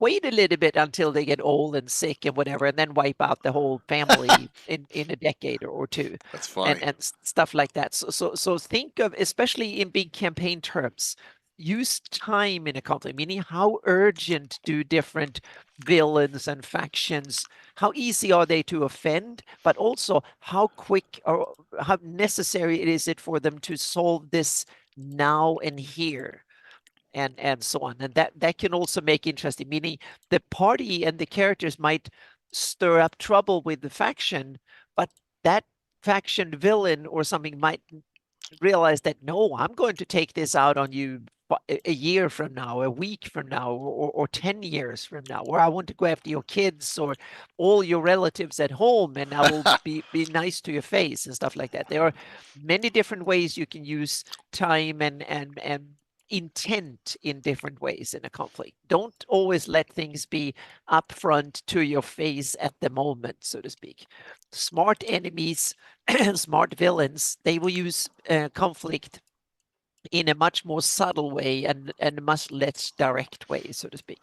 They might take their revenge in many different ways and forms at different times when it suits them. Excellent. Another example for me. We discussed this on our Wild Coast show during Legends of Lore a couple weeks ago. Conflict. Once again, a three-way conflict. I have that the Narwhal Headhunters have beef and conflict always with the forces of Lord Mistrine. Also with the Cockatrice Riders of Pascarel. And there's been attempts to get a peace because of all the badness around. Besides those three factions, Mistrine hates humanoids, so do the Headhunters, so does Pascarel. They all do. But they just can't get along. So I like expanding on that a lot, and that's why I had that in the list. And I'm thinking about a similar thing, an alliance between Greyhawk and Selene against the Orcish Empire of Pomage, meaning the Selenians from Selene and Greyhawk, they don't like each other much. Haven't for centuries, millennia, as long as Greyhawk has existed. I think that they've been tolerating each other, but they have not been on good terms. But now, since the Orcish Empire is a common enemy, they will start saying, okay, well, let's cooperate and divide up the spoils by attacking Turusmak's forces combined, so to speak. And so again, that strange bedfellows, so to speak. You can organize against. Or conflict stirs up both. It stirs up gets the best and the worst, brings forth the best and the worst in everybody. Kind of. All right, I'm going to try and find this. Chantal asked a great question. Yeah. A great question. Let me see if I can find it real quick. That's a good one. Yeah. Adventuring groups plus. Yeah, you have many adventuring groups. So right. Yeah. Do you have any? Yep. Yeah, but I want to go even more into detail. Here's the mostly updated Winchester family tree, right? So where's Fritz on this? Fritz isn't even on this one. They don't want him on this one. Fritz would be here. So this one's a little older. All right, so Fritz would be actually right here between Marion and Emerson. Maybe they don't. Maybe they don't allow. They don't even count him. So I have this Andrea Winchester. She's third in command to Order Ulick. She's a Cavalier Paladin. Okay, and her, I guess it's third cousin, Elaine Winchester. She's the one raising out of her tower, which is called Golden Tower, right here in Selene. She's raising the baby that's now an adult, Charybdis, from Return to White Plume Mountain when he gets turned into a child, right? But she was a Paladin Cavalier because that was the hip thing to do in the 80s because of that Dragon 72, right? All Cavaliers are cool. She dual classed a mage. So Elaine Winchester and Andrew Winchester, two of the most powerful NPCs in the game, they don't like each other at all. They're both lawful good. In fact, during the joust of Altamira, years before we were streaming, the finals were the two of them, and Andre was heavily favored, and Elaine dismounted her and knocked her off her horse and Audrey never has forgiven her for it. So it's good to have lawful good characters in conflict. Yeah. Relatives in conflict with each other. So, yeah. But as far as adventuring groups, there are a lot of them. A lot of adventuring groups don't like each other. Particular, a lot of the groups in Hardby do not like each other. A lot of people don't like, first off. But they're directly competing about interest and treasure and stuff like that, I guess. So. And also ethos, because you got to remember. I don't know if the Naz is on yet, because he's in the UK. So do they have like specific ethos? Some are more good than others and stuff. Still on. Well, yeah, because you had the Furies, which was a group led by Michael Baton himself, which was getting in the way intentionally of, and this is where the war started in Hardby that I had. His adventuring group, and the highest group in there, which is the Hardby Irregulars, are telling him, because it was a player character. It's like, you guys got to calm down. You're butting heads with a lead in Norbalos. You're going to lose, right? This is not good. He kept on pushing, because he knew he was in the slave trade. He knew she was in the slave trade. She's going to try and be the next Despotrix of Hardby. And then that's when all hell broke loose. And we saw that on stream for about 2 years. Until he got assassinated. Mm-hmm. So, lots of conflict. So, yes, everyone hated Michael Baton and his whole adventuring group, and most of them are dead now. So, because of that, so that was fun. That was a lot of fun running that, because Hardby is like the poor man's Greyhawk, but it's a lot more fun because you can get away with a lot more. There's no people's constables annoying you there. Hey, Patrick, there's no, it's a lot less. There's a lot less of that big brother looking at you. The Thieves Guild is nowhere near as organized as the Thieves Guild in Greyhawk. So, Hardby's a fun city to adventure in. So that was a real good time. Having conflicts between adventuring parties. Nothing at all wrong with doing that either, and that's what I've always said to everyone. Do not let a character that you've used in a previous adventure or series go to waste. Don't just say, we're done with them. Good one. Yeah, we're done with them. With NPCs. Yeah. Absolutely. They can be used years later. It can be used decades later. It can be used, oh my God, 40 years later. Can throw them out. As part, because that's how you build the flavor and the depth of your own campaign. Yeah. And Thanks, also, John. a villain is also good to reuse, because if there's already a hatred and a story with the players and the villain, it's always good to have them come again, so to speak. Absolutely. Well, Tim's still not here, so I'll do one more. So, if DMing is hard enough as is without the event completely new. Yeah, that's right, Kafir. It is. Mm-hmm. But also, the characters, the players remember these characters. Mm-hmm. Like, oh my gosh, that person's back. So I have had a main antithesis in my baddie group that runs in the Sus, in the northern Sus, into the Pomarge, and into the depths. It's called the Dark Brotherhood, a group that worship Hysi, the god of evil, and Leviator, the maiden of pain. Because back in the day, before Greyhawk had deities out, I'm using Deities and Demigods book in 1980, 81, 82, right? There's no Greyhawk. There's no those deities had not come out yet till the 83 box set.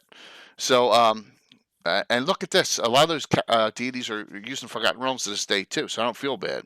So the Dark Brotherhood has the two main gods, and I put that on the banner tonight, right? So their symbol. Which Anna helped me with there. I gotta find am I looking, where's my, right. Yeah, so this symbol, let me flip it over here.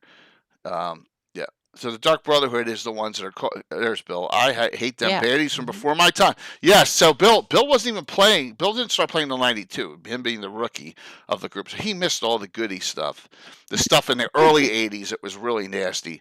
Macarash and things like that. He only has Holly now, so he doesn't have the really sadistic one. Well, she's pretty bad. But that group has caused a lot of problems, especially to Celine, because they see the Selene elves as a spot rife that they want to, they're always attempting, just like the humanoids of the Pomarge are, running through this forest and raiding. And that's why I have so many of these developed, Southern Tree Guard and the towers for player characters up in this area. That's why they're there. to protect that southern border. But plus, they work in the Wild Coast and the Whelkwood, and in the Lort Mill Mountains too. So, and if you know John at Blue Box, when he first started, he was using his first character that he ran in my Session Zero game with him, turned on the party. She was a Dark Brotherhood member. So when he was doing his Hamlet, he was using a lot of the same group. So it was a fun time. That group goes back 40 years, 42, 43, and I just love running it. So it's a great long-term conflict, which has nothing to do with anything else going on in the macro setting of Greyhawk. And you say, why? It's simple. When From the Ashes came out, or Living Greyhawk destroys a whole city or an empire or something, it doesn't matter to me because I got my plot lines going, right? And then I don't have to make as many changes. So, hey, Sam! Happy New Year to you, too. Hopefully things are going well. It's good to see you. So that's kind of the gist behind, some of those big. I hate them. Let me see what else we got here. Yep. So we got a good giveaway going. Please get into it. So Anna, why don't you give me another one for you? But first, we need to acknowledge a master that I think all DMs and campaign, if you want to run long-term campaigns with conflict and political intrigue, you need to read your Machiavelli. You need you definitely need to. So I'm going to put the link to the Wikipedia page for Machiavelli. And the best thing is that a lot of his works are in the public domain because he wrote them he was in the 1500s. He was a political advisor in northern Italy in the 1500s. So he was kind of a political spin doctor, advisor, and someone who was whispering in the ears of the high and mighty. And he wrote a lot of political works, books on politics and military matters in the 1500s. And he wrote the kind of the Prince is one of his main works, and it's basically a guidebook on how to be a dictator. What should you do? What should you don't do? When should you do it, etc. Is when should you employ mercenaries? Where do you build your castles, etc. And when do you defend them? And who do you behead? And how do you quench rebellions and stuff like that? It's if you want to run villains, major villains like I use and others, it's wonderful reading, so to speak. And it's not that thick. I have a Swedish version and an English version sitting somewhere in my library, but you can download it. Probably the Internet Archive has PDFs of these works. They are in the public domain, or you can get printed copies. Very cool. From yeah, so they are a great resource. Machiavelli is really useful for DMs who want intrigue, especially the Prince, and the Art of War is another one that is fantastic. It's Sun Tzu, and a Chinese wrote one a few hundred years earlier that is also a good read. But Machiavelli he is awesome. Machiavelli, he's funny. He writes in a funny voice. His works on mercenaries, or when to, like he said, always be evil first. When you grasp power, don't be good or benevolent, because your subjects have a short memory. So first get rid of your enemies, and then you hand out the deserving ones. So be evil first and then good later, so to speak. Yeah, that's what Saddam Hussein did, didn't he? Just exactly. This is a playbook that dictators and authoritarians and evil folks have used for centuries since it was written, so to speak. I heard dictators and authoritarians and yeah, I'm talking about Machiavelli. I recommend a DM should read Machiavelli, The Prince, and The Art of War and stuff. So it's and a lot of these books are in the public domain. So you can go to the Internet Archive and you can probably find a lot of Machiavelli's work and download it and read it as PDF. So it's a good read for DMs if you want to have masterly or evil kings and barons and high priests and clerics and God knows what, so to speak, vampires and others. They can use Machiavelli's methods, and it's a really good read in that for DMs. Yep. It's so difficult to try to rise in power without being lawful evil Exactly. in some It way. helps, definitely helps to be. And Machiavelli, he just assumed that morals have nothing to it. You just need to be effective in your governing, so to speak. Wow. So it's almost it's both awful, hilarious, and fantastic, or kind of liberating at the same time when you read it, because he has no moral qualms whatsoever. He talks about it in pure terms of winning the game, so to speak. That's the only thing, and it's And it's if you're a yeah. good ruler and a good governor, you're going to have more benefit for the most people Yeah. if you're good at it. Yep. So I'm sure that's the justification in his mind for all of it. Exactly, but morals doesn't seem to. It's just what's effective, so to speak. And then you should, as a DM, you should apply a moral filter to when you read it. And as a human being, you should, especially in this day and age, you should read. Machiavelli needs to come with a large stamp of warning, so to speak, on the books, because that they are. But they are good book. They're good. They're great literature in a lot of ways. They survived for hundreds of years. Yeah. All right, Tim. So I talked a little Altamira while you were gone. I heard. I was monitoring your Oh, progress. cool. What should we talk about next? What do you think? There's still a lot of other stuff. So how? Specifics. I know we've been catching the macro Mhm. conflicts. Yeah, I've been trying to go micro. I usually think of the smaller ones. Well, why don't you talk about how you set the landholders up out here in general, and what the whole idea behind it was, which was, I think, genius, because I never ventured in this kind of setting ever, what happened, what transpired. We mean how each person. Yeah, like what your whole thought process was. Well, it was about basically the overlord can't just be in charge of everything. You got to have people who are indebted to you and also monitor, manage. Yeah, you delegate power, meaning Yes, dictating and can't be provide. everywhere. Yeah, they Right, need so to delegate. Yeah. most of those areas there's somebody there who's either the family has handed down or they earned it themselves from him. Some are old, some are newer. And then if some lines have been wiped out, if by the overlord has wiped out lines. Yep. He was actually in a big dilemma of what to do with Cartharadu. Actually, he was a problem because his tower was so large and he was so powerful and he was so close. So he was more favorably inclined because you guys killed him. So right.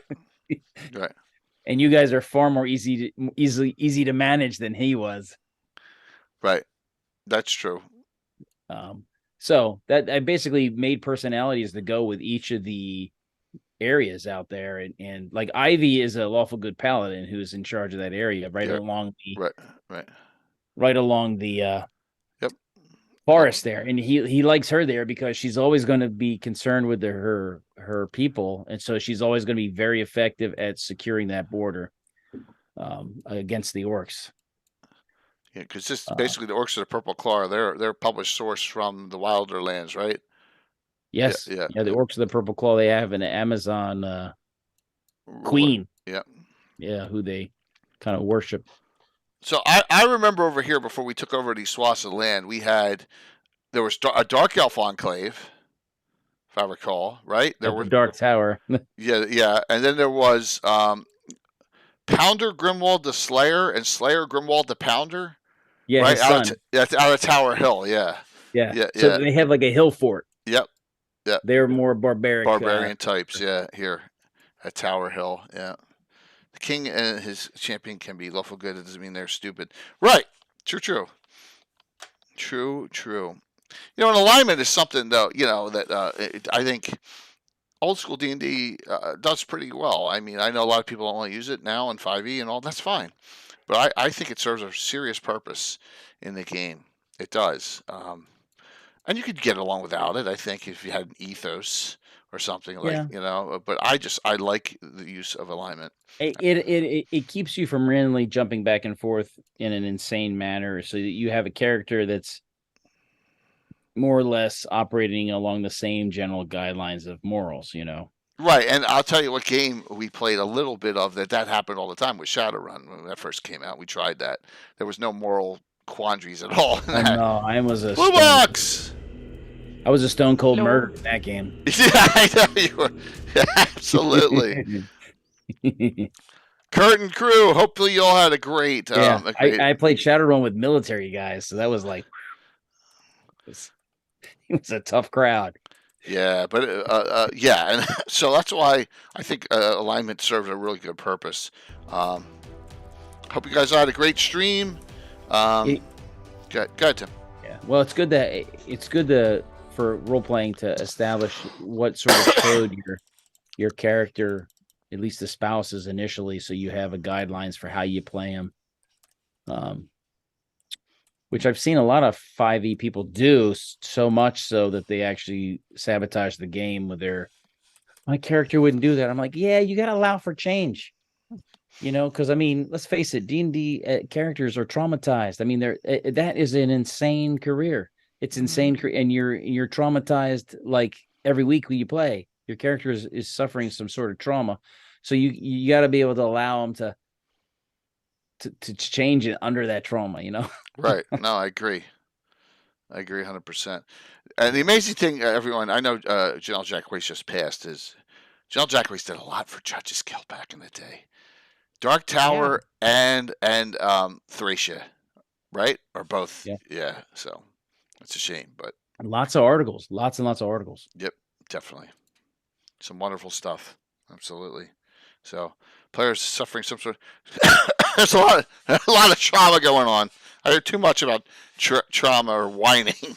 So I don't mean whining. I mean real trauma. Yep.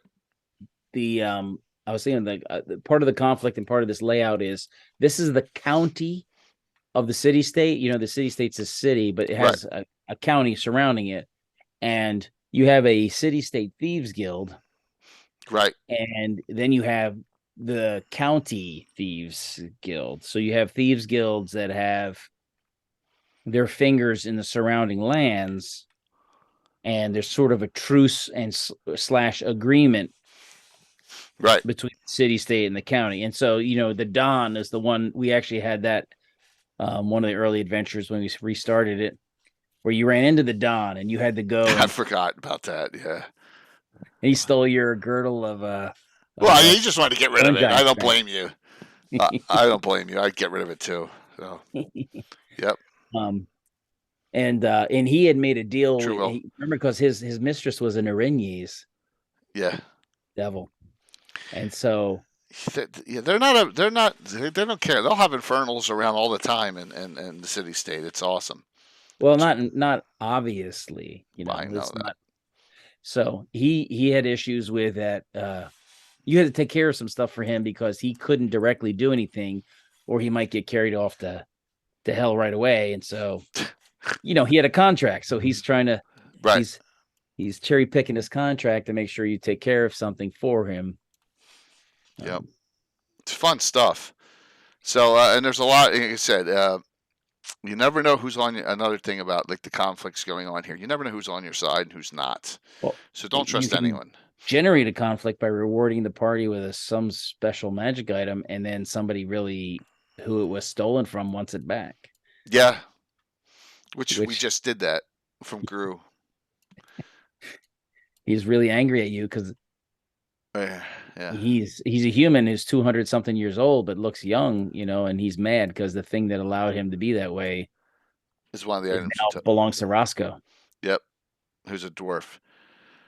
So, and then you got other things out here. You got the Doors of Thunderhold and all sorts of other. It's expansive, so it's it's just a fun time. And we need to do it. Tim, we need to do another one. It's been a couple of years. We really need to. I know we need to. Yeah, we really need to do one.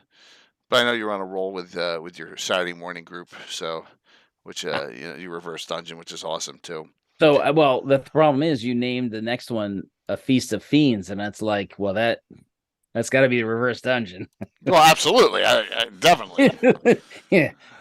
So Bright and early, 6 o'clock in the morning start on Saturday, everyone. Oh, so. I have to see if they can do that. 6 o'clock in the morning Eastern. I have to get up damn early then. Oh, Anna, you're playing in it? No, if I want to watch it, Yeah, you have to get up at 3 o'clock. Yeah. Yeah. Yeah, Tim, you got 6 to 10, and you're rating into Gary Con. Yeah. Well, and if I have an opening, I'll let you know. Oh God. Yep. Saturday's packed. We'll go over that at the end. I'll show you the whole schedule. There'll be something being added on to it, but yeah, I'll show you the whole schedule. So, all right, Anna, what do we got? I was thinking we instead of talking example, I would just mention the different reasons for going into a That's conflict. good. That's so to good. speak. Yeah. And one obvious one, especially between nations and others, are resources and economy. Meaning you fight over money, whether it's in a family or between two businesses or guilds or between two nations. They fight over mining rights, over land, arable land, whatever. I mean, you fight over money or resources. That one type of conflict that is kind of obvious and common. Another one is about ideology and religion, meaning you fight over ideas. And a typical one that can happen both in the fantasy world and the real world is meaning, should people go around and have freedom?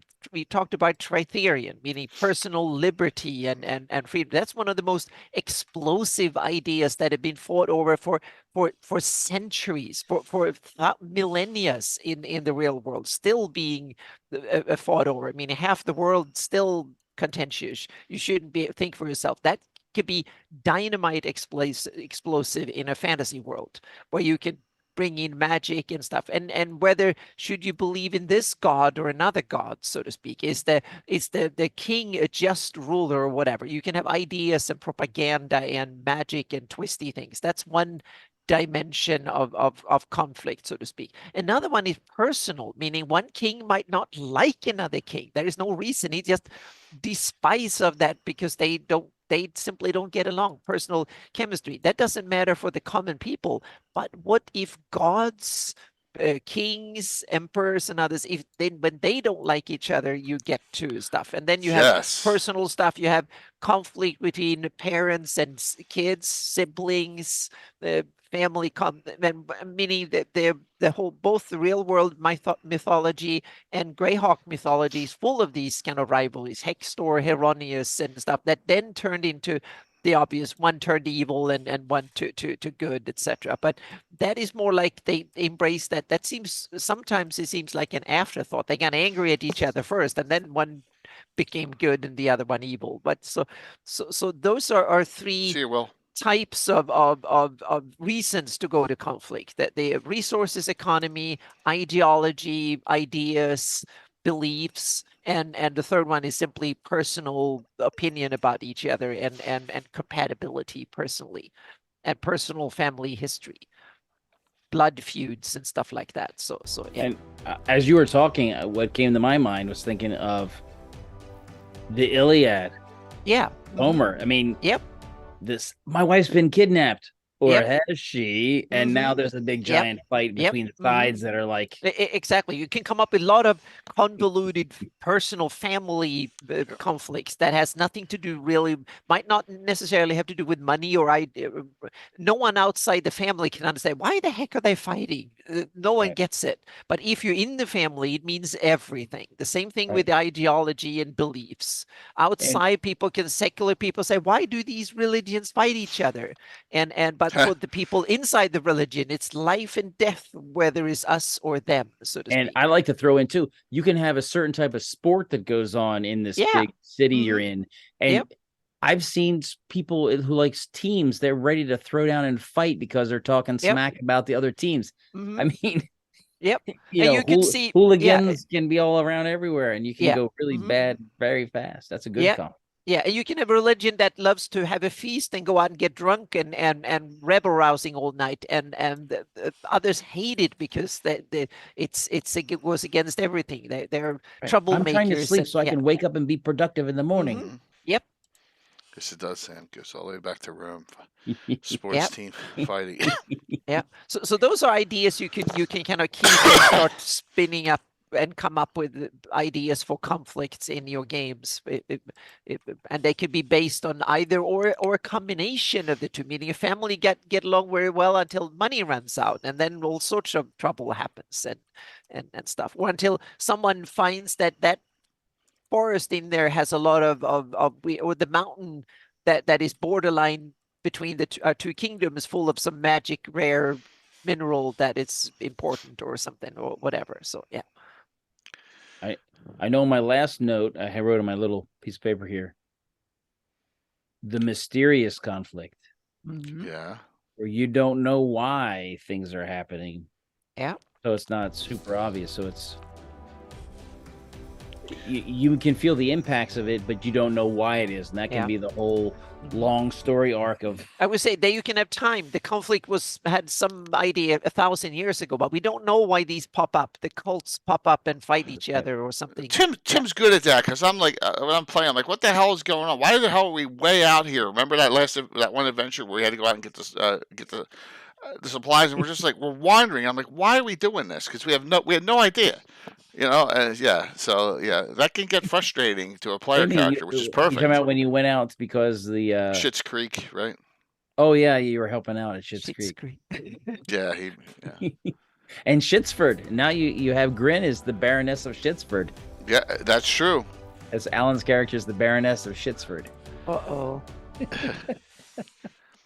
SCH, just like spell it. SCHITZ. Yeah. Word. Awesome. Some other conflicts that I like doing, and any of you have played Hools or in my game or have the adventure note, I like setting up little background stories of conflicts built into the character. So if we go into the Free City Greyhawk, Tabitha, who's the fighter mage in the Horde and Hools set, who's an NPC in the group Iron Fury, has that she, when she came to Greyhawk, applied to join the mercenary group Corellan's Arrows, which is out of published source out of the From the Ashes box set, and they rejected her for an unknown reason, and that pissed her off. So gave her an immediate conflict to figure out why and join another group and work her way up. So a simple conflict like that. Another conflict is everyone, Curtis's favorite priest of Tritherion, Fion. Whole family disappeared from the legendary boogeyman of Altamira, right, which is still going on to this day. And there is no homeless encampment issue in Altamira because the boogeyman takes care of them. So what's going on with that? People disappearing in the night. So, yep. Well, I appreciate that, Curtis. Thank you so very much. So you may see her for Tharisden. I may be one of the characters that I open up for Forgotten Temple of Tharisden. So I like doing that, and you can do that as your character grows. You can come up with some conflicts, or you can do it right from the beginning. Create little things here and there on a small scale. So it's always a fun thing to do, and you can create it between. I think having a cultural social setup where it limits your possible responses, and then having a small conflict to resolve. It requires a lot of role playing and finagling, because you can't just kill the bad guy. You can't just kill the problem person. I think those are often very fun. Yeah, Moose, you tried to bump it, and the bump came a hair late. It's okay. It's okay. I appreciate that. Thank you. Very cool. So, Patrick just did it. Second hype of the night. Thank you so very much, Patrick. So, Anna, what do we? You got any other ones you want to close out a little bit with as we get some time still? But even when conflict starts, and even in all-out warfare, you can have different sides. They can either agree or disagree, but about the means, meaning that a lot of conflicts, even in the real world, even the worst of enemies, can agree on at what level should we have a conflict. Meaning two nations can decide that, oh, we're going to meet at that field over there, and we're going to fight it out. We're not going to go around murdering each other's citizens in the dark of night. We're going to go to that field and honorably meet and do it. And you can have like lawful evil and lawful good. They might decide that we need to stay on the field and show both our citizens and our loyal followers on either side that we can settle this once and for all, and need to be settled in front of openly and sorry about so your on. Cowboys. Yeah. So you can have that, and you can also say that they might even choose to what kind of weapon is allowed, so to speak, meaning that you might want to have like what equipment is magic allowed or not, so to speak, in some conflicts like duels. So you can have let's say a thieves guild might simply say, well, if you pay us some money, you get off our enemies list, and so on and so forth. So conflict is often regulated. It can be regulated by religious decree, by tradition, by morals. And we are too good. We don't use necromancy or harm spells or anything like that. We only use fire magic or whatever it is. So you can limit yourself for a lot of reasons. And sometimes it might be we limit ourselves. We don't use magic of mass destruction or whatever it is, something. But it might also be that both sides agree and say, oh, this conflict is going to be made with blunt weapons, or is no magic, or no daggers, or whatever it is, so to speak. It might only be shooting at arrows at each other, or only use spears or something. They might be when two people of the same, when two elves meet, they might say, well, we need to have only this type of blade to settle it. Or you can have Renée saying that, oh, we can have the conflict, no one else can deal out justice, only we can do it. So they will not tolerate an outsider to kill a Renée, but they will go around killing each other if need be, because the justice is something they should do to themselves. So conflict is very often regulated, and that makes it interesting, because the characters might, on the mission, they might overstep one of these things, and all of a sudden they're in a hornet's nest or an enormous lot of problems, because not because they went out and used violence or participated in a conflict. They overstepped some spoken rule, written rule, or simply something they should have known better, or something like that. So you can use a lot of this for flavor, or for mechanics, or for deep storytelling. So I'm going to give you one that would put diametrically opposed sides maybe together on. So, Anna, and I think you're going to love this one. So let's go back to the Shieldlands and the Orange Society area. Thank you all for the second hype train. I really appreciate it. Yeah, boo-boos. Yeah, exactly. Honor is one of these things that for medieval, or some people, they know exactly what it is, and others would just laugh at the whole concept and say, oh, effectiveness. Machiavelli, he would simply, well, effectiveness, not honor, is the thing. And for others, it's something you live and die by. Yeah. So one of my favorite groups that's in Eyes of Evil from Sergeant is the Free Reavers, right? In fact, so much that I had Anna expand the land holdings they had on my map. Yeah, so I expanded it on mine too. Awesome. What if they got so out of hand that they started really, instead of just giving them, insulting the Iusians, they started taking them out. Mm-hmm. And then also, they got so powerful that they were coming across the river and raiding into the Shieldland territory that was retaken. In particular, I did this during one of mission live, where Warmark, which is the Legion, one of our adventuring groups, castles they attacked. Yeah. So I have it, meaning they're so out of principle. So after now, when Horn Society, Shieldlands, and I use, or which side will they pick? Exactly, because and that's the thing. Yeah, exactly. It's not good business. It's not good practice. Machiavelli would advise against trying to fight everybody. Pick a side, so to speak. And so I think that's kind of, so even the worst scum in your fantasy world will probably not fight everybody. But maybe not them. Yeah. They're so chaotic evil that they may, because they're Erythnal worshippers. Yeah, but then so they will probably not. Exactly, but then they might not be that long-lived. Because if they're so bad, then both the Iusians and Shieldlanders must say, okay, let's take a week off and go fight these That's my first. point, Anna, kill each other. Would Iusians ally with good people to get rid of them? And I'm thinking that might very well happen. That was where I was going. So strange bedfellows in Greyhawk situation. Yeah.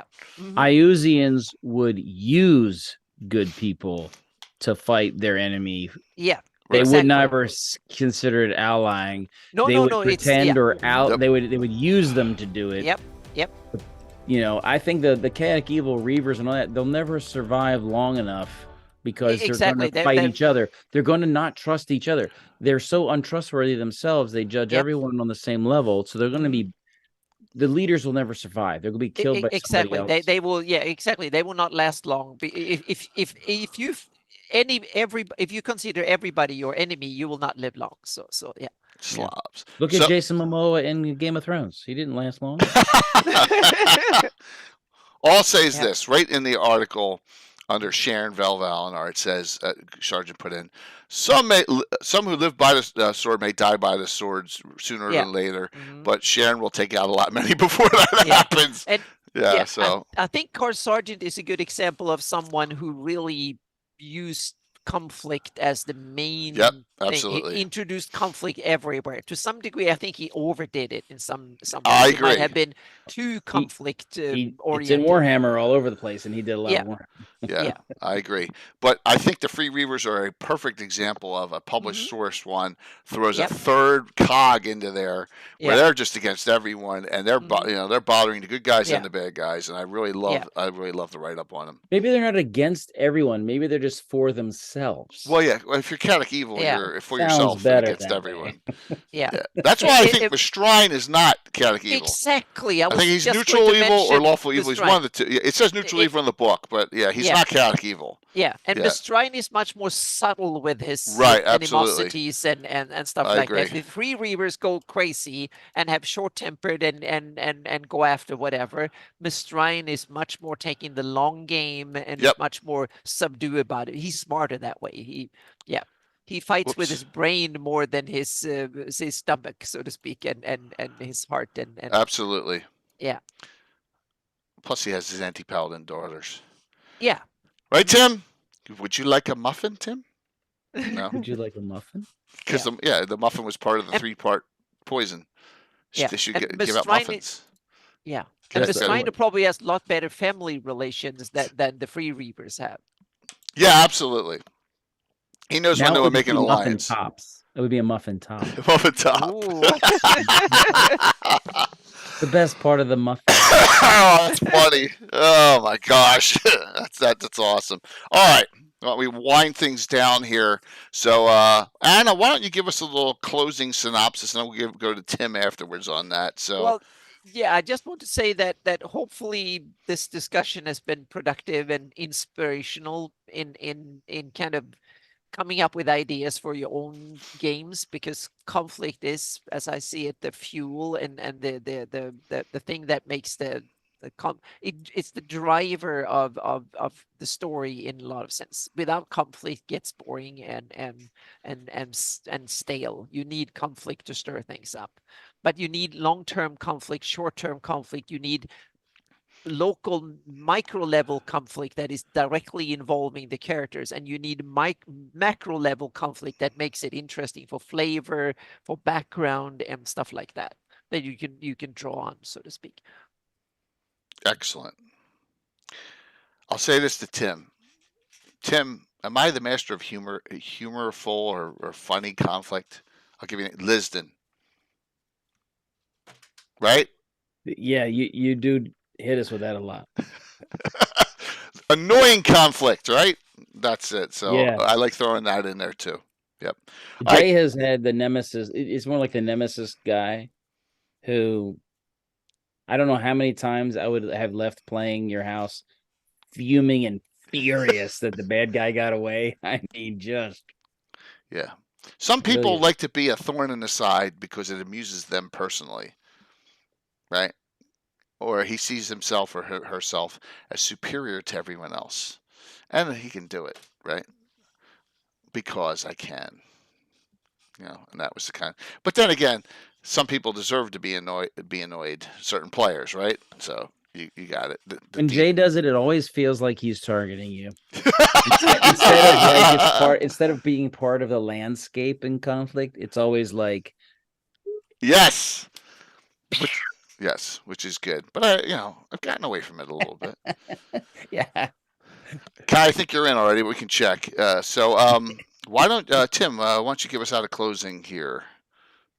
Well, I like varieties of conflict, but I like to make it a little bit more realistic. And what I was thinking of is the last time I ran the underdogs, they ran into a group of people and they couldn't figure out. It was a standoff, and it was a whole like, do we hand the girl over because she's getting married off to somebody, but she doesn't want to be married off? Yeah, I Should we remember hand that. her over?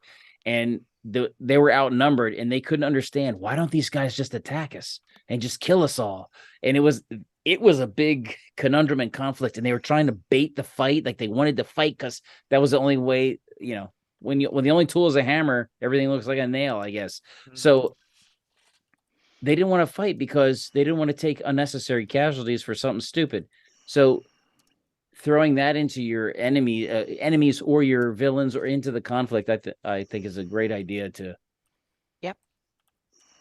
mess with the party or make them think more three-dimensionally, I guess. I don't know. No, dead on, Tim. Dead on. Another. And you called it. You called it because they were like, "Why aren't they killing us? They could totally kill us."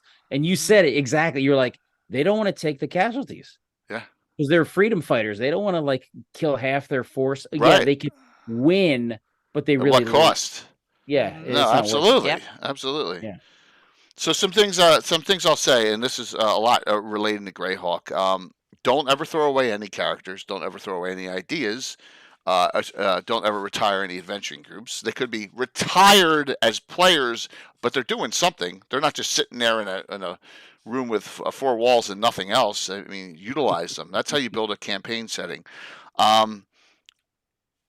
Don't kill off the antitheses easily, right?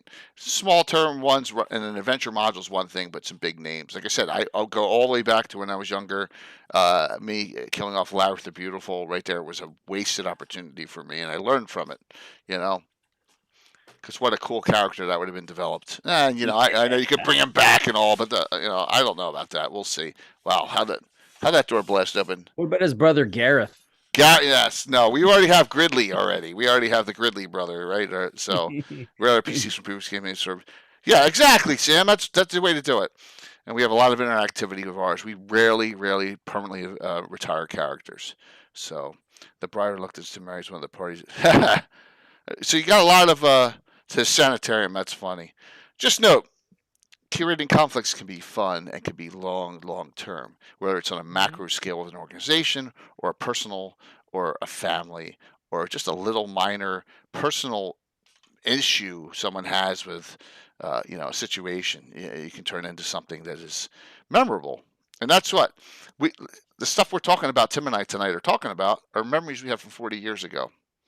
I think that's worth every penny of real life existence to have those memories, and that's one of the reasons why I'm so happy that you came on tonight, Tim, to discuss these, because they're like cherished memories for me. When how often do I get to play as a player, Yeah. right? So I appreciate that. Yeah, of course. All right, so let's hopefully you all enjoyed this conversation. Let's do some quick shout outs. So Tim, what is going on in your world, man? What do you got going on? Chaos. Of course. You always have chaos. So the next thing on the horizon I'm aware of is the February 3rd. Yes. And Yes. I'll be You'll be reaching out to my reverse dungeon fellas. If we can't do that, then I'll reach out to the underdogs. And if I can't do that, we'll figure something out, because I'll figure something out. Absolutely. Saturday's a long day, so I'm getting up the schedule now, but it's going to be awesome. Figure something else. If no one else shows up, then I'll do a one-off that fits Feast of Fiends. Yeah, absolutely. So you got some time to get that rolling here, but it'll be a great kickoff to that entire weekend. I mean, that Saturday. I'll do a city state little side thing. Dude, hey, I could produce it and actually play once too if that happens. Yeah. So if I can't get the crew back, yeah, because of the timing and all that, then we'll that'll be plan B. How's that? That sounds wonderful. Absolutely wonderful. I am in on that. Hold on, I'm still trying to get this up. So Tim. So that's what's going on with you. That's easy enough. That's it. Yeah. Well, I'm still. Yeah. Okay. Treading water. Keep my head above water. Yeah, I understand that, man. I completely do, 100%. So, well, I appreciate you coming on. Thank you so very much. Thank you. Anna, what's going on? I'm still working on a whole bunch of stuff to be ready for GaryCon. But since we have I'm I have a post. I posted rules on deities and stuff, and I'm thinking about next week's Legends and Lore. So I have an update. I'll see if I can get that out and post it before Wednesday or when we have our next Legends and Lore. So hopefully I can have that done before then. Awesome. Wow. Are you going to have a show next Friday? Yes. Okay. So you got your stream again on Friday. Yep. Awesome. I know Linda wasn't there last week. No, but it turned out well, and thank you to everybody who came on and chatted and stuff. It was great. So yeah. So I will definitely do it again on Friday. Yep. Let's go through what's going on here. Are you ready? 4 streams this upcoming week. And this was the last 3 stream week for a while. So Lesser Gods at Greyhawk Wednesday, 7 o'clock start. It just works better for my real life work schedule. All right, myself and Anna, we may have another guest come on. We'll see. But we're going to talk we'll talk about Tritherian and all the other ones. So it'll be a fun discussion. Maybe some more of the obscure gods as well. So that is Wednesday. Thursday night we finish By the Wayside. I can't believe how I freaking confused the hell out of them just by that one little trick I did and how frustrated they got. And I had to use the tuna fish emote like 100 times because they just it was not a good night for the players. They were really I basically tricked them. It was an easy trick on it. So we'll see how that goes. Now they're fighting trolls in the whole marshes, but still have no idea what's behind all this. And that's the town of Bracken, Anna. I'm a meanie. I'm big meanie, yeah. So it's a nasty ending, which is cool. And it's from Dungeon 19, so you can look at it yourself. It's modified, but I've made some minor changes to it, but it's a good adventure. All right, next. Saturday. All right, so I have Little Bird, I have Coco, I have Korg, I have DM Dave from Guild Superior, and Taryn's back she hasn't played about a year, which is great. Minions of the Sun. It's a prelude to the fundraiser event that I'm running on that Saturday. So you really get in depth as to what's going on with these crazy. Is Sun spelled correctly? Yeah, it is SON. That's not good. I know it's not good.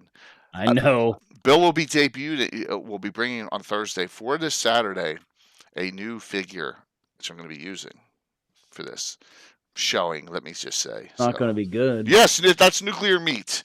That's nuclear meat. Taryn's in. LJ cannot play, but we got Taryn in instead. There's an off chance Heather will be playing Cobra as well. But we have 5 characters, so we're good to go on this one. It'll be a fun group. Saturday morning, 9 a.m. All right. So here's the schedule. You know what? Let me bring this up first. Let me bring this up first here. Feast of Fiends. All right. Carlos has been added, and so Folk and Myth's been added. Folk and Myth's on here in the dates, but let me do this. So far, our sponsors include Larry Elmore's providing 6 more signed prints like he does every year. Ooh. Reaper Miniatures, $300 in gifts. Frog God Games, some great giveaways. Troller Games, $300+ in gifts. Gamescape, same thing. William Henry Dvorak, Wicked Studios. We got some Ravensrook books. Carlos, CSL Entertainment. We have the 3 Marquesa modules as a giveaway, and hard copy, 2 sets of those. And some signed hools as well. So we have plenty of that. We got great stuff. Troy is donating an original Malden Greyhawk City map. That's probably going to be the #1 giveaway, I think. So some really good things. Gamescape's also sending me a goodie bag of stuff too. So that is, and we may have some other sponsors joining in, but that's the sponsor list right now.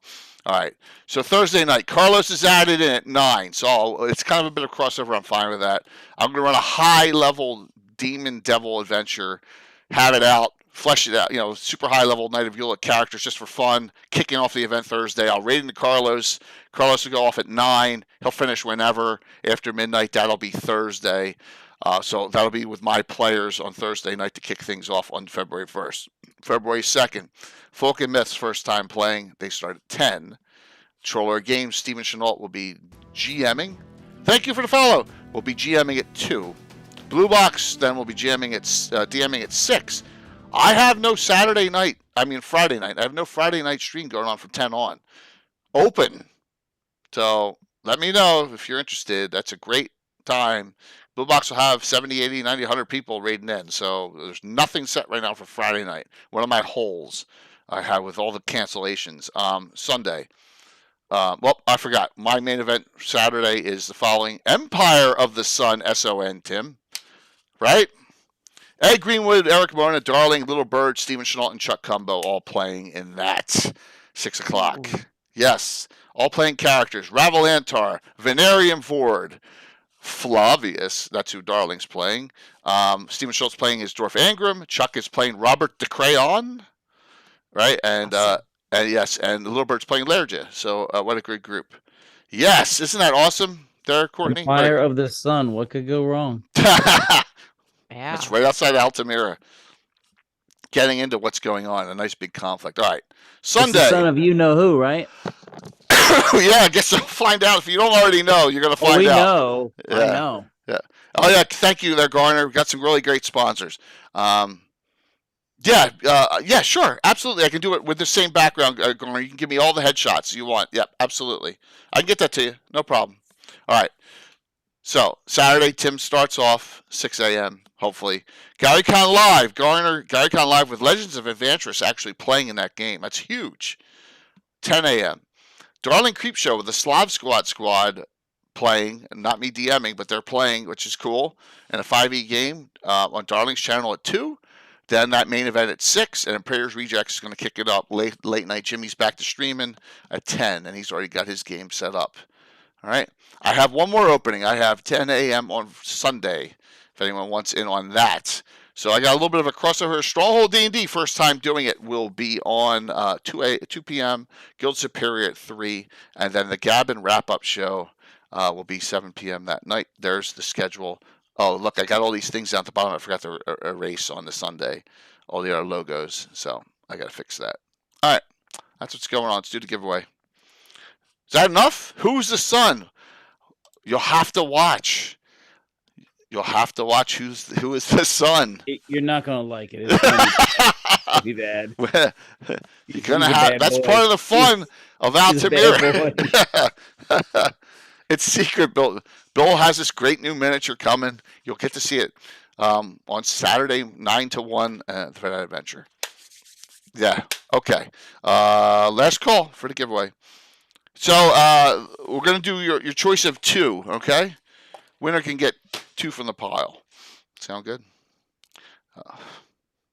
Closing it out. And we're rating it, darling. Giveaways, closing it out. Let's see who wins tonight. Will it be Lucitios or Ashur the Bear? Kafir, Cave Geek Art. Oh, awesome. Congrats, Kafir. If Kafir is streaming or whatever, I will get with him and I will tell. Yep. Oh, there you go, Kafir. How about the Vault of the Drow series, Kafir? How about that? D1, 2, and 3. That'd be really cool for you. You get the Vault of the Drow. It's just fantastic. Let me know. That would be my suggestion to you. Okay, gotcha. See how easy that was? Kafir, are you in the same address still? Can you Discord me your name? I got your full name, but your address, just to make sure I have the same one. Just to make sure, but I can get that out to you tomorrow or Tuesday. So, yeah, and everyone stay safe with the snow. We're gonna have our first snowstorm, I think, on Tuesday. So please stay safe, and I hope everyone enjoys the work week. But we'll be on 4 times, and Anna will be having something going on. Tim, thanks for coming on, and that was awesome. That was fun. Let's raid into Darling and see you all. Yeah, it's a lot of people are getting pounded here. Let's go over 100. All right, let's go. We wish we could have generated more conflict between us. It would have been better if we were fighting. Well, if you and Anna start talking politics, then that would have happened. Oh yeah, exactly. Yeah, so no. So Jay, I hate being in the freaking middle. Exactly, Jay don't want that. No, I don't want to be in the middle of that political discussion. Please. We can still care about each other and still disagree. So there. Yes. So we don't need that conflict, Tim. I know you're busting stones. Yeah. Oh my gosh, can you imagine? Jay should. Yeah, I just popped a blood vessel in my head. Yeah, I don't need those. All right, setting the raid up. Thank you all for the support tonight. Yeah, thank you everybody. Yeah. Raiding in.